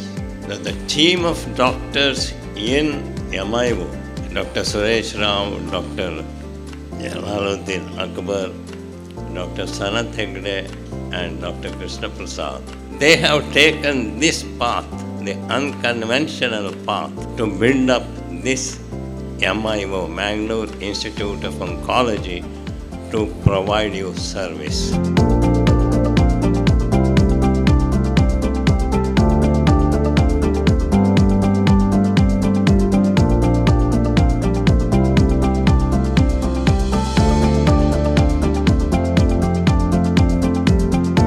Suresh Rao ಒಳ್ಳೆಯ ಯಂಗ್ಸ್ಟರ್ ಟೀಮ್ಗಳನ್ನು, ಜಲಾಲುದ್ದೀನ್ ಅಕ್ಬರ್ ಇದ್ದಾರೆ, ಸನತ್ ಹೆಗಡೆ ಅವರಿದ್ದಾರೆ, ಕೃಷ್ಣ ಪ್ರಸಾದ್ ಇದ್ದಾರೆ, ಇವರೆಲ್ಲ ಸೇರ್ಕೊಂಡು ಮತ್ತೆ ಹೆಸರು ಹೇಳಲಿಕ್ಕೆ ಹೋದರೆ ದೊಡ್ಡ ತಂಡ ಇದೆ. ಇವರೆಲ್ಲರ ಉಪಸ್ಥಿತಿಯಲ್ಲಿ ಈ ಸೇವೆ ಬಹಳ ಹೆಚ್ಚು ಮೂಡಿ ಬರಲಿ ಮತ್ತು ಕ್ಯಾನ್ಸರ್ ಕೇರ್ ಇದರ ಬಗ್ಗೆ ಬಹಳ ದೊಡ್ಡ ನಮ್ಮ ಜಿಲ್ಲೆ, ನಮ್ಮ ರಾಜ್ಯದಲ್ಲಿ ಹೆಸರನ್ನು ಪಡ್ಕೊಳ್ಳುವಂಥ ರೀತಿಯಲ್ಲಿ ಈ ಆಸ್ಪತ್ರೆ ಮುಖಾಂತರ ಸೇವೆ ಕೊಡುವ ರೀತಿಯಲ್ಲಿ ಆಗಲಿ ಅಂತ ಹೇಳುವಂಥ ನಾನು ಭಾವಿಸ್ತಾ ಇದ್ದೇನೆ.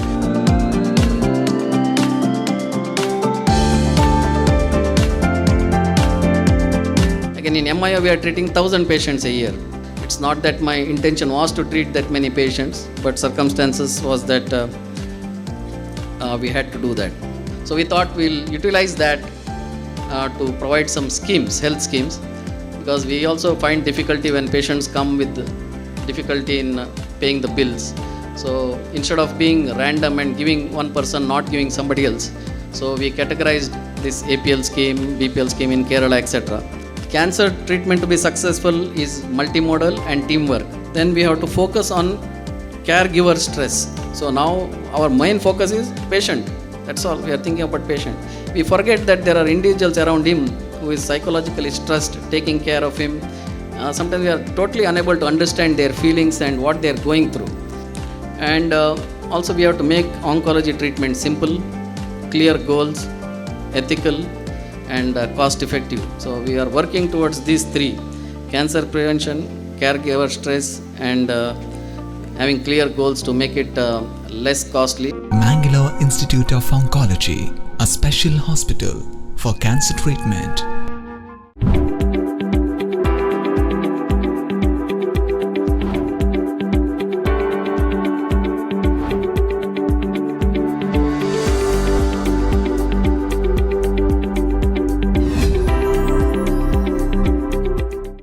ವಿರಾಮದ ಬಳಿಕ ಕಾರ್ಯಕ್ರಮಕ್ಕೆ ಮತ್ತೊಮ್ಮೆ ಸ್ವಾಗತ.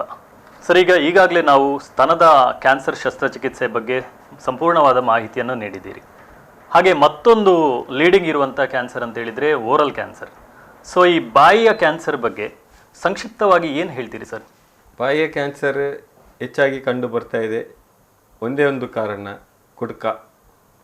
ಗುಡ್ಕ ಬೆಳೆಸುವವರನ್ನು ನೋಡಿದರೆ ಅವರನ್ನು ಹಿಡಿದು ನಿಲ್ಲಿಸಿ ಓರಲ್ ಕ್ಯಾನ್ಸರ್ ಕಮ್ಮಿ ಆಗುತ್ತೆ.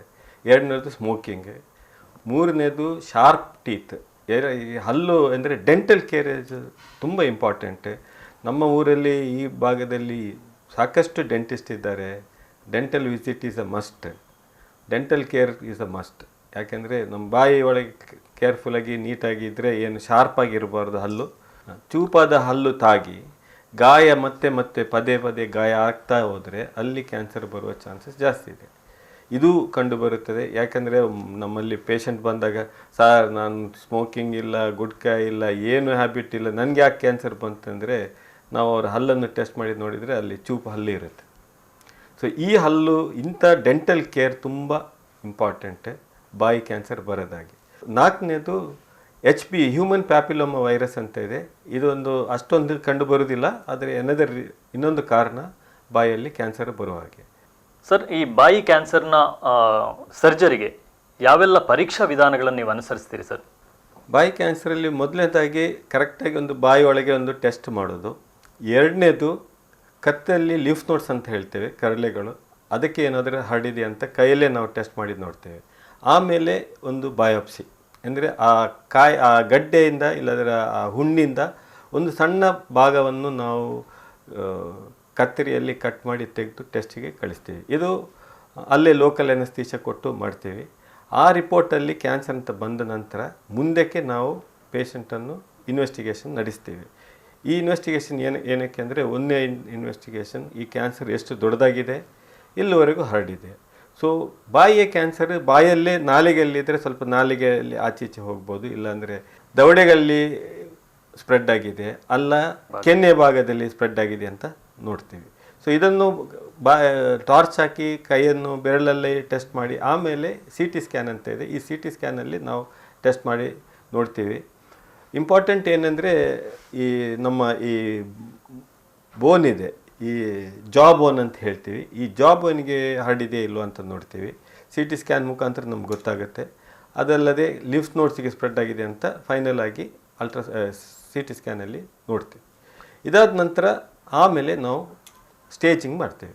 First stage, second stage, third stage, fourth stage. ಯಾವ ಥರ ಸ್ಟೇಜ್ ಮಾಡೋದಂದರೆ, ಈ ಕ್ಯಾನ್ಸರ್ದ ಸೈಜ್ ಮೇಲೆ ನಾವು ಸ್ಟೇಜ್ ಮಾಡೋದು. 2 ಸೆಂಟಿಮೀಟ್ರ್ಗಿಂತ ಕೆಳಗಿದ್ರೆ 1ನೇ ಸ್ಟೇಜ್, 2 to 4 ಅಂದರೆ 2 to 4ವರೆಗೆ ಆದರೆ ಸೆಕೆಂಡ್ ಸ್ಟೇಜ್, ಮತ್ತು ಥರ್ಡ್ ಸ್ಟೇಜ್ ಅಂದರೆ ಮೋರ್ ದೆನ್ 4 ಸೆಂಟಿಮೀಟರ್ಸ್ ಪ್ಲಸ್ ಎಲ್ಲಾದರೂ ಸ್ಪ್ರೆಡ್ ಕೆಳಗಡೆ ಕರಳಿಗೆ ಸ್ಪ್ರೆಡ್ ಆಗಿದೆ ಅಂತ ನೋಡ್ತೀವಿ.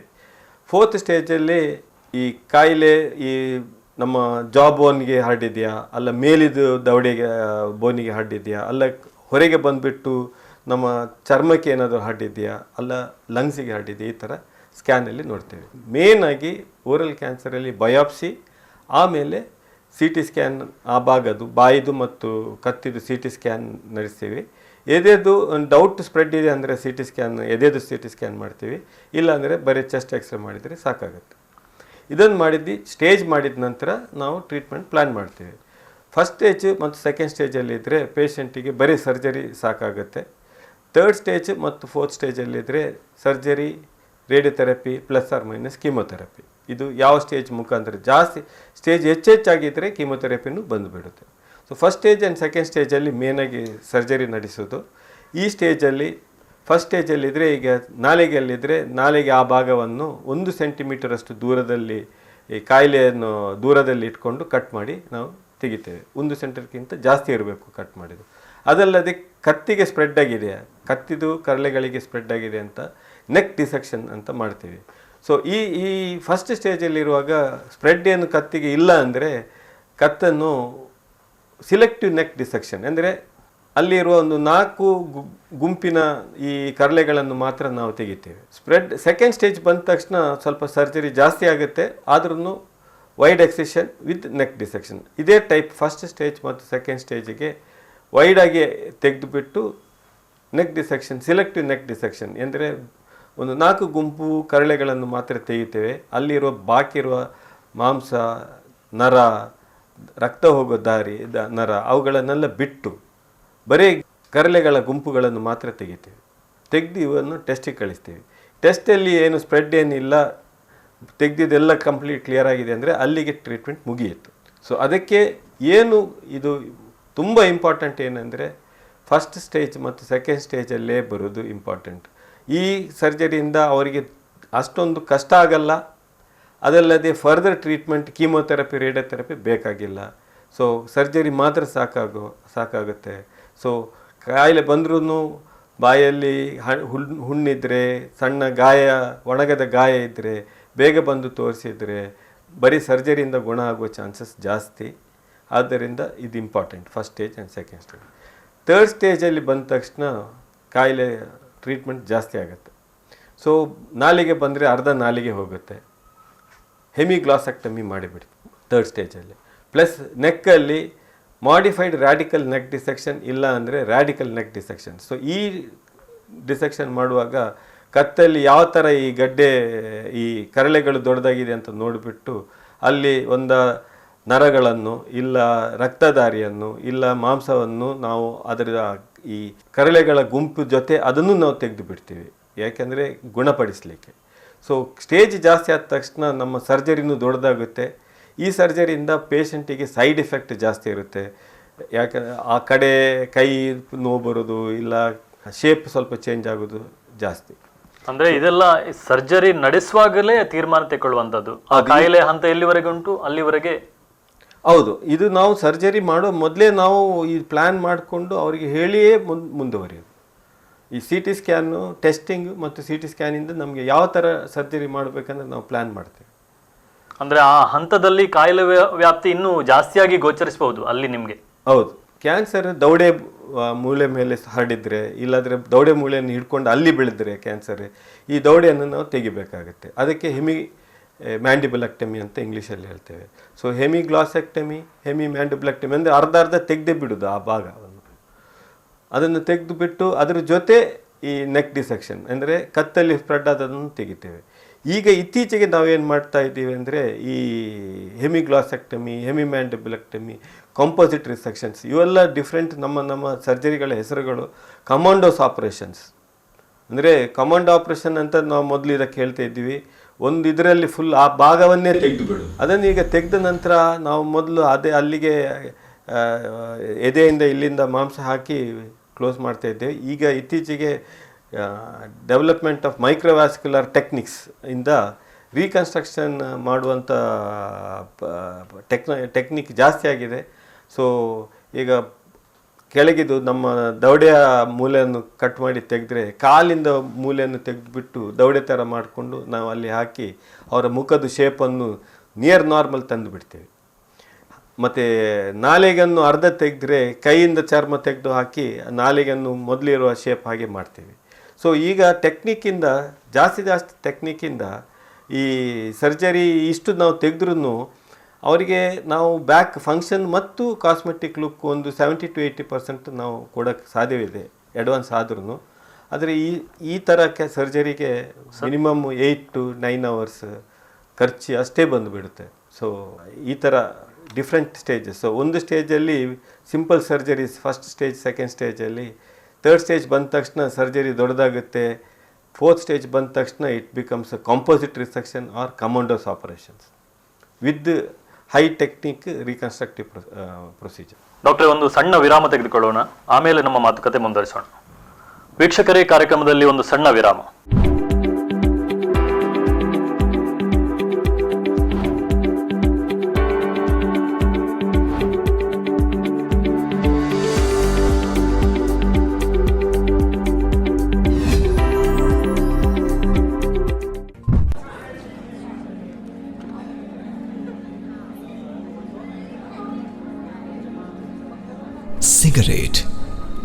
ಜೀವನದಲ್ಲಿ ಎಲ್ಲವನ್ನೂ ಸುಡುತ್ತೆ.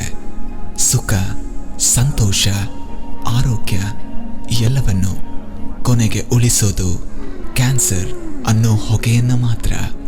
ಧೂಮಪಾನದಿಂದ ದೂರವಿರಿ, ಕ್ಯಾನ್ಸರ್ ಮುಕ್ತರಾಗಿರಿ. Say no to tobacco, an initiative by Mangalore Institute of Oncology, a special hospital for cancer treatment. Mangalore Institute of Oncology, a special hospital for the treatment of cancer. When you demand excellence, we deliver it with confidence. Mangalore Institute of Oncology has the top medical talent to offer the best treatment to people with cancer. Our radiation oncology, medical oncology, surgical oncology, palliative care and pain management and rapid arc therapy will help in maximizing the chances of functional recovery and improve the quality of life of patients. I am very happy. The treatment is excellent. I am getting 5-star treatment here. Advantages of rapid arc therapy: cutting edge technology, faster, highly precise, predictable results, minimal side effects. Mangalore Institute of Oncology, Pampil Circle, Kankanadi, Mangalore.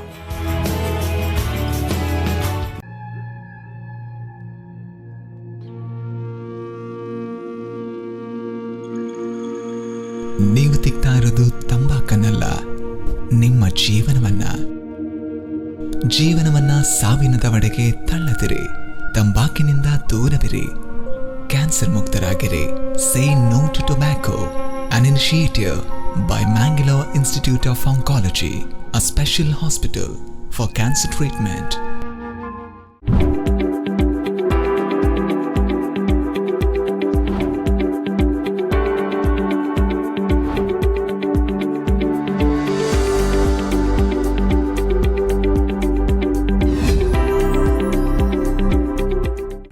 ವಿರಾಮದ ಬಳಿಕ ಕಾರ್ಯಕ್ರಮಕ್ಕೆ ಮತ್ತೊಮ್ಮೆ ಸ್ವಾಗತ. ಡಾಕ್ಟರೇ, ಈ ಶಸ್ತ್ರಚಿಕಿತ್ಸೆಯ ನಂತರ ಅದಕ್ಕೆ ಪೂರಕವಾಗಿ ರೇಡಿಯೇಷನ್ ಅಥವಾ ಕೀಮೋಥೆರಪಿ ಕೂಡ ಬೇಕಾಗ್ತದಾ, ಹೇಗೆ? ಈ ರೇಡಿಯೇಷನ್ ಈ ಓರಲ್ ಕ್ಯಾನ್ಸರಲ್ಲಿ ತುಂಬ ಅಗತ್ಯವಾದ ಟ್ರೀಟ್ಮೆಂಟ್. ನಾನು ಹೇಳಿದಾಗೆ ಫಸ್ಟ್ ಸ್ಟೇಜ್, ಸೆಕೆಂಡ್ ಸ್ಟೇಜಲ್ಲಿ ರೇಡಿಯೇಷನ್ ನಾವು ಕೊಡೋದು ತುಂಬ ಕಮ್ಮಿ. ಏನಾದರೂ ಅಂಥ ಬ್ಯಾಡ್ ಕೆಟ್ಟದಾಗಿದ್ದರೆ ಅದು ಕೊಡ್ತೀವಿ, ಇಲ್ಲ ಅಂದರೆ ಕೊಡಲ್ಲ. ಥರ್ಡ್ ಸ್ಟೇಜ್ ಮತ್ತು ಫೋರ್ತ್ ಸ್ಟೇಜಲ್ಲಿ ರೇಡಿಯೇಷನ್ ವೆರಿ ಇಂಪಾರ್ಟೆಂಟ್. ಅದು ಮ್ಯಾಕ್ಸಿಮಮ್ ನಮ್ಮ ಪೇಷಂಟ್ ಬರೋದು ಆ ಥರ್ಡ್ ಸ್ಟೇಜಲ್ಲೇ. ಸೊ ಸರ್ಜರಿ ಆದ ನಂತರ ರೇಡಿಯೇಷನ್ ಬರದ ಹಾಗೆ, ಕ್ಯಾನ್ಸರ್ ಅಲ್ಲಿ ಬರದ ಹಾಗೆ ರೇಡಿಯೇಷನ್ ನಾವು ಕೊಡಲೇಬೇಕು. ಕೊಡದಿದ್ದರೆ ಬರುವ ಚಾನ್ಸಸ್ ಜಾಸ್ತಿ. ಸೊ ಆದ್ದರಿಂದ ರೇಡಿಯೇಷನ್ ಕೊಡಲೇಬೇಕು. ರೇಡಿಯೇಷನ್ ಕೊಟ್ಟ ನಂತರ ಏನು ತೊಂದರೆ ಆಗೋದು ಅಂದರೆ, ಒಳ್ಳೆ ಟೆಕ್ನಿಕ್ಕಿಂದ ಕೊಟ್ಟರೆ ಬಾಯಿ ಒಣಗೋದು, ಟೇಸ್ಟ್ ಇಲ್ಲದಾಗೋದು, ಇಲ್ಲಾಂದರೆ ಆ ಕಡೆ ತುಂಬ ಟೈಟಾಗಿ ಅವರಿಗೆ ನೆಕ್ ಮೂಮೆಂಟ್ಸ್, ಹ್ಯಾಂಡ್ ಅಂದರೆ ಕೈ ಮೂಮೆಂಟ್ ಎಲ್ಲ ತೊಂದರೆ ಆಗ್ಬೋದು. ಸೊ ಒಳ್ಳೆ ಟೆಕ್ನಿಕ್ಕಿಂದ ಕೊಟ್ಟರೆ, ಅದಂದರೆ ನಾವು IMRT ಅಂತ ಹೇಳ್ತೇವೆ, ಅದು IMRTಯಲ್ಲಿ ಮಾಡಿಸಿ ಕೊಟ್ಟರೆ ಈ ತೊಂದರೆಗಳನ್ನು ಕಮ್ಮಿ ಮಾಡ್ಬೋದು. ನೀವು ಹೇಳಿದಾಗೆ ಅಡ್ಡ ಪರಿಣಾಮಗಳು, ಇದರಿಂದಾಗಿ ಕೆಲವೊಂದು ಅಡ್ಡ ಪರಿಣಾಮಗಳು ಆಗ್ತದೆ. ಸರ್ಜರಿಯಿಂದ ಇರ್ಬೋದು ಅಥವಾ ರೇಡಿಯೇಷನ್ ಇರ್ಬೋದು. ಸೊ ಈ ಅಡ್ಡ ಪರಿಣಾಮಗಳು ಯಾವುದೆಲ್ಲ ಇರ್ಬೋದು? ಅಲ್ಲ, ಇದೆ ನಾನು ಹೇಳಿದಾಗೆ ಅಡ್ಡ ಪರಿಣಾಮ ಅಂದರೆ ಈ ನಮ್ಮ ಒಂದು ಸರ್ಜರಿಯಿಂದ ನಾವು ಈ ಬಾಯಿಯಿಂದ ಈ ದವಡೆಯಿಂದ ಎಲ್ಲ ಕಟ್ ಮಾಡಿ ತೆಗೆದ್ರಿಂದ ಈ ಭಾಗದಲ್ಲಿ ಅವರಿಗೆ ತುಂಬ ತೊಂದರೆ ಬರುತ್ತೆ. ಯಾಕಂದರೆ ಇದೊಂದು ತುಂಬ ಫಂಕ್ಷನಲ್ ಏರಿಯಾ ನಮ್ಮ ಬಾಯಿ. ಅಲ್ಲಿ ಬರುವಷ್ಟು ನರಗಳು, ಅಲ್ಲಿ ಇರುವಷ್ಟು ರಕ್ತಧಾರಿಗಳು ಜಾಸ್ತಿ. ಸೊ ಇದನ್ನೆಲ್ಲ ನಾವು ಕಟ್ ಮಾಡಿ ತೆಗೆದ ನಂತರ ಇವರಿಗೆ ತೊಂದರೆ ಇದ್ದೇ ಇರುತ್ತೆ. ಆದರೆ ಸ್ವಲ್ಪ ದಿನ ಹೋದಾಗ ಅಡ್ಜಸ್ಟ್ಮೆಂಟ್ ಆಗಿ ಇಂಪ್ರೂವ್ಮೆಂಟ್ ಆಗುತ್ತೆ. ಸೊ ಈ ಸರ್ಜರಿಯಿಂದ ಆದ ತೊಂದರೆಗಳು ಮೆಲ್ಲ ರಿಕವರಿ ಆಗುತ್ತೆ. ಏನಂದರೆ ನಾವು ಅದಕ್ಕೆ ಈ ದವಡೆ ತೆಗೆದ್ರೆ, ದವಡೆ ಕಾಲಿಂದ ಬೋನ್ ಹಾಕಿ ದವಡೆ ಕೊಟ್ಟಾಗ ಅವರಿಗೆ ಮತ್ತೆ ತಿಂಡಿಯನ್ನು ಮಾಡುವಾಗ ಚೂಯಿಂಗ್ ಅಂತ ಅದೆಲ್ಲ ಮಾಡೋಕ್ಕೆ ಸಾಧ್ಯವಾಗುತ್ತೆ. ಹಲ್ಲಿಂದ್ರೆ ತೆಗಿಬೇಕಾಗುತ್ತೆ, ಹಲ್ಲನ್ನು ನಾವು ಆಮೇಲೆ ಆ ಬೋನ್ ಮೇಲೆ ಹಾಕಿ ಕೊಡಲು ಸಾಧ್ಯವಿದೆ. ಸೊ ಈ ಥರ ತೊಂದರೆಗಳಿರುತ್ತೆ. ರೇಡಿಯೇಷನಿಂದ ಒಳ್ಳೆ ಟೆಕ್ನಿಕ್ಕಿಂದ ಮಾಡಿದರೆ ತೊಂದರೆಗಳು ಕಮ್ಮಿ, ಚೀಪರ್ ಟೆಕ್ನಿಕ್ಕಿಂದ ಮಾಡಿದರೆ ತೊಂದರೆಗಳು ಜಾಸ್ತಿ. ಸೊ ಆ ತೊಂದರೆ, ರೇಡಿಯೇಷನ್ ಬಂದ ತೊಂದರೆಗಳನ್ನು ಮತ್ತೆ ಮಾಡೋಕ್ಕಾಗಲ್ಲ, ಇಟ್ಸ್ ಪರ್ಮನೆಂಟ್. ಸೊ ಆದ್ದರಿಂದ ನಾವು ಯಾವತ್ತು ಪೇಷಂಟ್ಗಳಿಗೆ ಅಡ್ವೈಸ್ ಮಾಡ್ತೇವೆ, ರೇಡಿಯೇಷನ್ ಮಾಡುವಾಗ ಒಳ್ಳೆ ಟೆಕ್ನಿಕ್, ಒಳ್ಳೆ ಕಡೆ ಹೋಗಿ ಮಾಡಿಸ್ಬೇಕು. ಸರ್ಜರಿ ಅಷ್ಟೇ ಅಲ್ಲ, ಸರ್ಜರಿಗಿಂತ ಇನ್ನೂ ಸ್ವಲ್ಪ ಜಾಸ್ತಿನೇ ಇಂಪಾರ್ಟೆಂಟ್. ಯಾಕಂದರೆ ಆ ಟೆಕ್ನಿಕ್ ಕರೆಕ್ಟಾಗಿಲ್ಲ ಅಂದರೆ ಎರಡು ಪ್ರಾಬ್ಲಮ್ ಆಗುತ್ತೆ. ಕ್ಯಾನ್ಸರ್ ಬರುವ ಚಾನ್ಸಸ್. ಎರಡನೇದು, ರೇಡಿಯೇಷನಿಂದ ಬರುವಂಥ ಸೈಡ್ ಎಫೆಕ್ಟ್ ತುಂಬ ಜಾಸ್ತಿ. ಅಂದ್ರೆ ಪಾರ್ಟ್ ಬಹಳ ಸೆನ್ಸಿಟಿವ್, ಬಹಳ ಸೆನ್ಸಿಟಿವ್. ಅದನ್ನು ಪ್ಲ್ಯಾನ್ ಮಾಡೋಕ್ಕೆ ತಲೆ ಓಡಿಸ್ಕೊಂಡು ಪ್ಲ್ಯಾನ್ ಮಾಡಬೇಕು. ರೇಡಿಯೇಷನ್ ಡಾಕ್ಟರ್ ಅವರನ್ನೆಲ್ಲ ನೋಡಿಕೊಂಡು ಕರೆಕ್ಟಾಗಿ ನೋಡಿಕೊಂಡು ಪ್ಲ್ಯಾನ್ ಮಾಡಬೇಕು. ಓಕೆ. ಸರ್ಜರಿಯಲ್ಲಿ ಜೊತೆಯಲ್ಲಿ ಕೀಮೋಥೆರಪಿ ಅಥವಾ ರೇಡಿಯೇಷನ್, ಈ ಚಿಕಿತ್ಸೆಗಳು ಯಾವ ರೀತಿ ನೀವು ಪ್ಲ್ಯಾನ್ ಮಾಡ್ತೀರಿ ಸರ್? ಯಾವುದನ್ನು ಮೊದಲು ಕೊಡಬೇಕು, ಅಥವಾ ಸರ್ಜರಿ ಮೊದಲಾಗಬೇಕಾ, ರೇಡಿಯೇಷನ್ ಮೊದಲಾಗಬೇಕಾ, ಹೇಗಿದು ಡಿಸೈಡ್ ಆಗ್ತದೆ? ಸರ್, ನಾನು ಹೇಳಿದಾಗೆ ಸ್ಟೇಜ್ 1 ಮತ್ತು 2ರಲ್ಲಿ ಪೇಷಂಟ್ ಬಂದ ತಕ್ಷಣ ನಾವು ಫಸ್ಟಿಗೆ ಸರ್ಜರಿ ಮಾಡಿ, ಆಮೇಲೆ ಫೈನಲ್ ಸ್ಟೇಜಿಂಗ್ ಪ್ಲ್ಯಾನ್ ಮಾಡೋದಂದರೆ ಪೆಥಾಲಜಿ ರಿಪೋರ್ಟ್ ಅಂತ ಬರ್ತದೆ. ನಾವು ಆಪ್ರೇಷನ್ ಮಾಡಿ ಇದನ್ನೆಲ್ಲ ಟೆಸ್ಟಿಗೆ ಕಳಿಸ್ತೀವಿ. ಆ ಟೆಸ್ಟಿಂದ ರಿಪೋರ್ಟ್ ತಿರ್ಗಾ ಬರ್ತದೆ.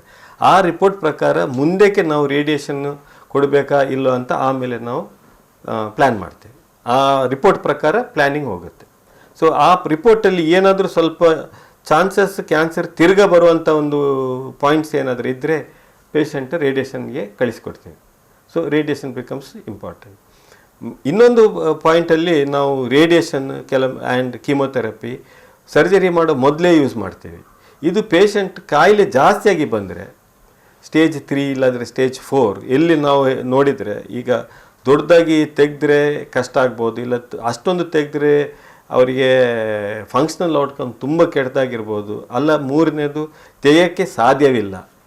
ಆದ್ದರಿಂದ ಈ ಕೀಮೋಥೆರಪಿ ಇಲ್ಲಾಂದರೆ ಕೀಮೋ ಮತ್ತು ರೇಡಿಯೋಥೆರಪಿ ಎರಡು ಒಟ್ಟಿಗೆ ಯೂಸ್ ಮಾಡಿಕೊಂಡು ಈ ಕಾಯಿಲೆಯನ್ನು ಸಂದು ಮಾಡಿ ಆಮೇಲೆ ನಾವು ಆಪ್ರೇಷನ್ ನಡೆಸ್ತೀವಿ.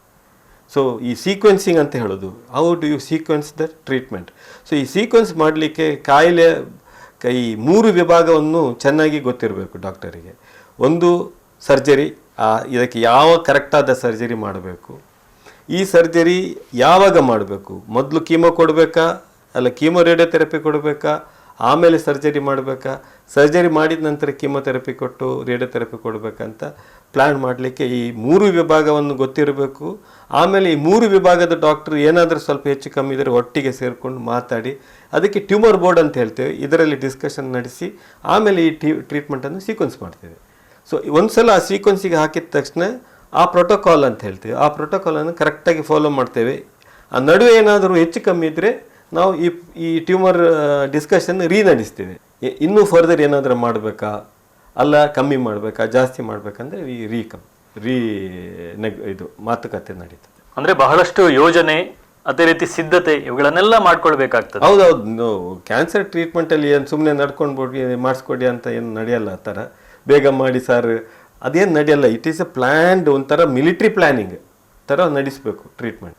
ಅಂದರೆ ನೇವಿ, ಏರ್ಫೋರ್ಸ್, ಆರ್ಮಿ 3 ಹಿಡ್ಕೊಂಡು ಹೇಗೆ ನಡೀತೀವಿ ಅದೇ ಥರ ರೇಡಿಯೇಷನ್, ಸರ್ಜರಿ, ಕೀಮೋಥೆರಪಿ. ಸರ್, ಈ ಶ್ವಾಸಕೋಶದ ಕ್ಯಾನ್ಸರ್ ಅಂದರೆ ಏನು ಸರ್? ಶ್ವಾಸಕೋಶದ ಕ್ಯಾನ್ಸರ್ ಅಂದರೆ ನಾವು ಇಂಗ್ಲೀಷಲ್ಲಿ ಲಂಗ್ ಕ್ಯಾನ್ಸರ್ ಅಂತ ಹೇಳ್ತೇವೆ. ಅಂದರೆ ನಮ್ಮ ಶ್ವಾಸಕೋಶದಲ್ಲಿ ಬರುವಂಥ ಗಡ್ಡೆಗಳು ಕ್ಯಾನ್ಸರ್ ಆಗಿ ಹೋದರೆ lung cancer. So lung cancer ಯಾವ ಕಾರಣಕ್ಕೆ ಹೆಚ್ಚಾಗಿ ಲಂಗ್ ಕ್ಯಾನ್ಸರ್ ಬರೋದು ಸ್ಮೋಕಿಂಗ್, ಟೊಬಾಕೊ ಸ್ಮೋಕಿಂಗ್ ಮತ್ತು ಪ್ಯಾಸಿವ್ ಸ್ಮೋಕಿಂಗ್, ಇದು 2ರಲ್ಲಿ ಹೆಚ್ಚಾಗಿ ಕಂಡುಬರೋದು. ಸೊ ಲಂಗ್ ಕ್ಯಾನ್ಸರ್ದು ಮೇಜರ್ ಕಾಸ್ ಅಂದರೆ ಸ್ಮೋಕಿಂಗ್, ಐದರ್ ಡೈರೆಕ್ಟ್ಲಿ ಆರ್ ಇಂಡೈರೆಕ್ಟ್ಲಿ. ಸೊ ಈ ಕಾಯಿಲೆಯನ್ನು ಕಂಡು ಹಿಡಿಯೋದು ಫಸ್ಟ್ ಸ್ಟೇಜ್, ಸೆಕೆಂಡ್ ಸ್ಟೇಜಲ್ಲಿ ತುಂಬ ರೇರ್. ಯಾಕೆಂದರೆ ಗೊತ್ತಾಗೋದಿಲ್ಲ, ಅದು ತುಂಬ ಎದೆ ಒಳಗೆ ಇರೋದು, ನೋವು ಇರಲ್ಲ, ಏನು ತೊಂದರೆ ಇರಲ್ಲ. ಏನಾದರೂ ಕೆಮ್ಮಲ್ಲಿ ರಕ್ತ ಇಲ್ಲಾಂದರೆ ಸ್ವಲ್ಪ ಕಂಟಿನ್ಯೂಸ್ ಕೆಮ್ಮು, ಯಾವ ಮಾತ್ರೆ ಅದು ತಗೊಂಡ್ರೆ ಸ್ವಲ್ಪ ಕಮ್ಮಿ ಆಗುತ್ತೆ, ತಿರ್ಗಾ ಬರುತ್ತೆ. ಸೊ ಪರ್ಸಿಸ್ಟೆಂಟ್ ಕಾಫ್ ಅಂತ ಹೇಳ್ತೇವೆ, ಕೆಮ್ಮು ಬಿಡ್ತಾನೇ ಇಲ್ಲ ಕೆಮ್ಮಲ್ಲಿ ರಕ್ತ, ಕಫದಲ್ಲಿ ರಕ್ತ, ಇದೆರಡು ಬಂದರೆ ಬೇಗ ಡಾಕ್ಟ್ರನ್ನು ಕಾಂಟ್ಯಾಕ್ಟ್ ಮಾಡಿಕೊಂಡು CT ಸ್ಕ್ಯಾನ್ ಮಾಡಿಸ್ಬೇಕು. ಚೆಸ್ಟ್ ಎಕ್ಸ್ರೇ ಸಾಕಾಗಲ್ಲ, CT scan is the more important. CT scan, ಎದೆದು CT ಸ್ಕ್ಯಾನ್ ಮಾಡಿದ ನಂತರ ನಾವು ಅದನ್ನು ಸ್ಟೇಜ್ ಮಾಡ್ತೇವೆ. ಸ್ಟೇಜಲ್ಲಿ ಎದೆ ಸಣ್ಣದಾಗಿದ್ದರೆ first stage, second stage, third stage, fourth stage. First and second ಸ್ಟೇಜಲ್ಲಿ ಬರೀ ಲಂಗಲ್ಲೇ ಇರುತ್ತೆ, ಆಚೆ ಈಚೆ ಹರಡಿರಲ್ಲ. ಥರ್ಡ್ ಸ್ಟೇಜ್ ಅಂದರೆ ಆ ಲಂಗ್ಸಿಂದ ಒಂದು ಎದೆಗೆ ಇಲ್ಲ ಅಂದರೆ ಸೆಂಟ್ರಲ್ಲಿ ಕರಳೆಗಳಿದ್ದೇವೆ ಅದಕ್ಕೆ ಸ್ಪ್ರೆಡ್ ಆಗಿದೆ ಅಂತ. ಫೋರ್ತ್ ಸ್ಟೇಜ್ ಅಂದರೆ ಎಲ್ಲ ಕಡೆ ಸ್ಪ್ರೆಡ್ ಆಗಿದೆ, ಲಿವರ್, ಬ್ರೈನ್, ಬೋನ್. ಸೊ ಈ ಫಸ್ಟ್ ಸ್ಟೇಜ್, ಸೆಕೆಂಡ್ ಸ್ಟೇಜಲ್ಲಿ ನಾವು ಪತ್ತೆ ಹಚ್ಚಿದರೆ ಪೇಷಂಟನ್ನು ಸರ್ಜರಿ ಮಾಡಲು ಸಾಧ್ಯವಿದೆ. ಸೊ ಯಾವ ಥರ ಸರ್ಜರಿ ಮಾಡ್ಬೋದು ಅಂದರೆ, ಲಂಗ್ಸ್ ರೈಟ್ ಲಂಗಲ್ಲಿ 3 ಭಾಗವಿದೆ, upper lobe, middle lobe, lower lobe. ಮತ್ತು ಲೆಫ್ಟ್ ಸೈಡಲ್ಲಿ 2 ಇದೆ, ಅಪ್ಪರ್ ಲೋಬ್ ಮತ್ತು ಲೋವರ್ ಲೋಬ್. ಸೊ ಸಣ್ಣದಾಗಿ ಒಂದೇ ಕಡೆ ಅಂದರೆ ಲೋಬ್ ಅಂದರೆ ಒಂದು ಭಾಗ. ಸೊ 3 ಭಾಗದಲ್ಲಿ ರೈಟ್ ಸೈಡಲ್ಲಿ ಯಾವುದು ಒಂದು ಭಾಗದಲ್ಲಿ ಇದ್ದರೆ ಆ ಒಂದು ಭಾಗ ಮಾತ್ರ ತೆಗೆದರೆ ಸಾಕು. ಮಾತ್ರ 2 ಭಾಗಕ್ಕೆ ಸೇರಿದರೆ 2 ಭಾಗವನ್ನು ತೆಗಿಬೋದು. ಸ್ಟೇಜ್ 2 ಅಲ್ಲಿನೂ ಅದೇ ಥರ ಒಂದು ಭಾಗ ಇಲ್ಲ 2 ಭಾಗ, ಇಲ್ಲಾದರೆ ಈ ನಮ್ಮ ಶ್ವಾಸ ಹೋಗುವ ಟ್ಯೂಬ್ಗಳಿದೆ ಅದರ ತುಂಬ ಹತ್ತಿರ ಇದ್ದರೆ ಆ ಬ್ರ್ಯಾಂಚಿಂಗ್ ಅಂತ ಹೇಳ್ತೇವೆ, ಅಲ್ಲಿ ಹತ್ತಿರ ಇದ್ದರೆ ಒಂದು ಕಡೆ ಫುಲ್ ಲಂಗನ್ನೇ ತೆಗಿಬೋದು. ಸೊ ಯಾವ ಥರ ಸರ್ಜರಿ ಅಂದರೆ ಒಂದು ಲೋಬೆಕ್ಟಮಿ ಮತ್ತು ನ್ಯೂಮನೆಕ್ಟಮಿ. ಲೋಬೆಕ್ಟಮಿ ಅಂದರೆ ಒಂದು ಭಾಗವನ್ನು ತೆಗೆಯೋದು, ನ್ಯೂಮನೆಕ್ಟಮಿ ಅಂದರೆ ಒಂದು ಅರ್ಧ ಲಂಗ್ ಅಂದರೆ ಬಲಭಾಗದ ಲಂಗನ್ನು ತೆಗಿಬೋದು, ಶ್ವಾಸಕೋಶವನ್ನು ತೆಗಿಬೋದು, ಇಲ್ಲಾದರೆ ಎಡಭಾಗದ ಶ್ವಾಸಕೋಶವನ್ನು ತೆಗಿಬೋದು. ಎರಡನ್ನು ತೆಗೆಯಲು ಸಾಧ್ಯವೇ ಇಲ್ಲ. ಸೊ ಒಂದೊಂದನ್ನು ಬೇಕಾದರೆ ತೆಗಿಬೋದು. ಸೊ ಇದು ಸರ್ಜರಿ. ಸೊ ಕ್ಯಾನ್ಸರಲ್ಲಿ ಈ ಲಂಗ್ ಕ್ಯಾನ್ಸರಲ್ಲಿ 2 ಟೈಪ್ ಇದೆ, ಒಂದು ನಾನ್ small cell cancer, small cell cancer ಆದರೆ ಅದನ್ನು ಕೀಮೊಥೆರಪಿ ಕೊಟ್ಟು ಆಮೇಲೆ ರೇಡಿಯೇಷನ್ ಕೊಟ್ಟು ಗುಣಪಡಿಸಲು ಸಾಧ್ಯವಿದೆ, ಅದನ್ನು ಪ್ರಯತ್ನ ಮಾಡ್ತೇವೆ. ನಾನ್ ಸ್ಮಾಲ್ ಸೆಲ್ ಬಂದರೆ ಪೇಷಂಟನ್ನು ಫಸ್ಟ್ ಸ್ಟೇಜ್ ಸೆಕೆಂಡ್ ಸ್ಟೇಜಲ್ಲಿ ಬಂದರೆ ಸರ್ಜರಿಗೆ ಪ್ಲ್ಯಾನ್ ಮಾಡ್ತೇವೆ. ಬಟ್ ಥರ್ಡ್ ಸ್ಟೇಜ್ ಅಲ್ಲಿ ಬಂದರೆ ಅಡ್ವಾನ್ಸ್ ಸ್ಟೇಜಲ್ಲಿ ಬಂದರೆ patient will go for chemotherapy, ಆಮೇಲೆ ಪ್ಲಸ್ ಆರ್ ಮೈನಸ್ ರೇಡಿಯೇಷನ್. ಕೆಲವೊಮ್ಮೆ patient may go for radiation plus or ಆಮೇಲೆ chemotherapy. So main treatment early ಸ್ಟೇಜಲ್ಲಿ surgery, chemotherapy plus or minus radiotherapy. Second stage or advance ಸ್ಟೇಜಲ್ಲಿ chemotherapy and radiotherapy. Fourth ಸ್ಟೇಜಲ್ಲಿ ಬರೀ chemotherapy. ಇದು treatment pattern. So fourth ಸ್ಟೇಜಲ್ಲಿ usually patient ಜಾಸ್ತಿ ಅಂದರೆ survival chances ತುಂಬ ಕಮ್ಮಿ. ಸೊ ಲಂಗ್ ಕ್ಯಾನ್ಸರಲ್ಲಿ ಸರ್ವೈವಲ್ ಆಗಿ ಸಿಗೋದು ಅಂದರೆ ಲಾಂಗ್ ಟರ್ಮ್ ಸರ್ವೈವಲ್ ಪರ್ಸೆಂಟೇಜ್ ತುಂಬ ಕಮ್ಮಿ. ನಮ್ಮ ಬೇರೆ ಕ್ಯಾನ್ಸರ್, ಬ್ರೆಸ್ಟ್ ಕ್ಯಾನ್ಸರ್, ಲಂಗ್, ಈಗ ಓರಲ್ ಕ್ಯಾನ್ಸರ್, ಬೇರೆ GI ಕ್ಯಾನ್ಸರ್ಸಲ್ಲಿ ಲಾಂಗ್ ಟರ್ಮ್ ಸರ್ವೈವರ್ಸ್ ಎಲ್ಲ ತುಂಬ ಜಾಸ್ತಿ ಇರ್ತಾರೆ, ತುಂಬ ಜನ ಇರ್ತಾರೆ. ಬಟ್ ಲಂಗ್ ಕ್ಯಾನ್ಸರ್ಲಿ ತುಂಬ ಕಮ್ಮಿ. ಒಂಥರ ಗೊತ್ತಾಗಲಿಕ್ಕೆ ಲೇಟು, ಗೊತ್ತಾದ ನಂತರ ಅದನ್ನು ಕಂಟ್ರೋಲ್ ಮಾಡೋಕ್ಕೂ ಸ್ವಲ್ಪ ಕಷ್ಟನೇ ಇದೆ. ಸರ್, ತಾವು ಹೇಳಿದಾಗೆ ಈ ಕ್ಯಾನ್ಸರಲ್ಲಿ 2 ಥರ ಡಿಫ್ರೆನ್ಸ್ ನೀವು ಹೇಳಿದ್ರಿ, ಒಂದು ಸ್ಮಾಲ್ ಸೆಲ್ ಹಾಗೆ ನಾನ್ ಸ್ಮಾಲ್ ಸೆಲ್. ಇದ್ರ ಯಾವುದು ಇದರಲ್ಲಿ ಅಗ್ರೆಸಿವ್ ಸರ್? 2 ಅಗ್ರೆಸಿವ್ನೇ. ಸ್ಮಾಲ್ ಸೆಲ್ ಜಾಸ್ತಿ ಅಗ್ರೆಸಿವ್, ಆದರೆ ಸ್ಮಾಲ್ ಸೆಲ್ಲಲ್ಲಿ ಈ ಕೀಮೊಥೆರಪಿಗೆ ಸ್ವಲ್ಪ ರೆಸ್ಪಾನ್ಸಸ್ ಜಾಸ್ತಿ ಇದೆ.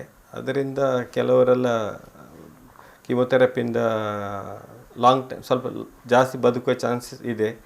ಕಂಪ್ಲೀಟಾಗಿ ಕ್ಯೂರ್ ಆಗುವ ಚಾನ್ಸಸ್ ಈ ಲಂಗ್ ಕ್ಯಾನ್ಸರಿಂದ ಸ್ವಲ್ಪ ತುಂಬ ಕಮ್ಮಿ.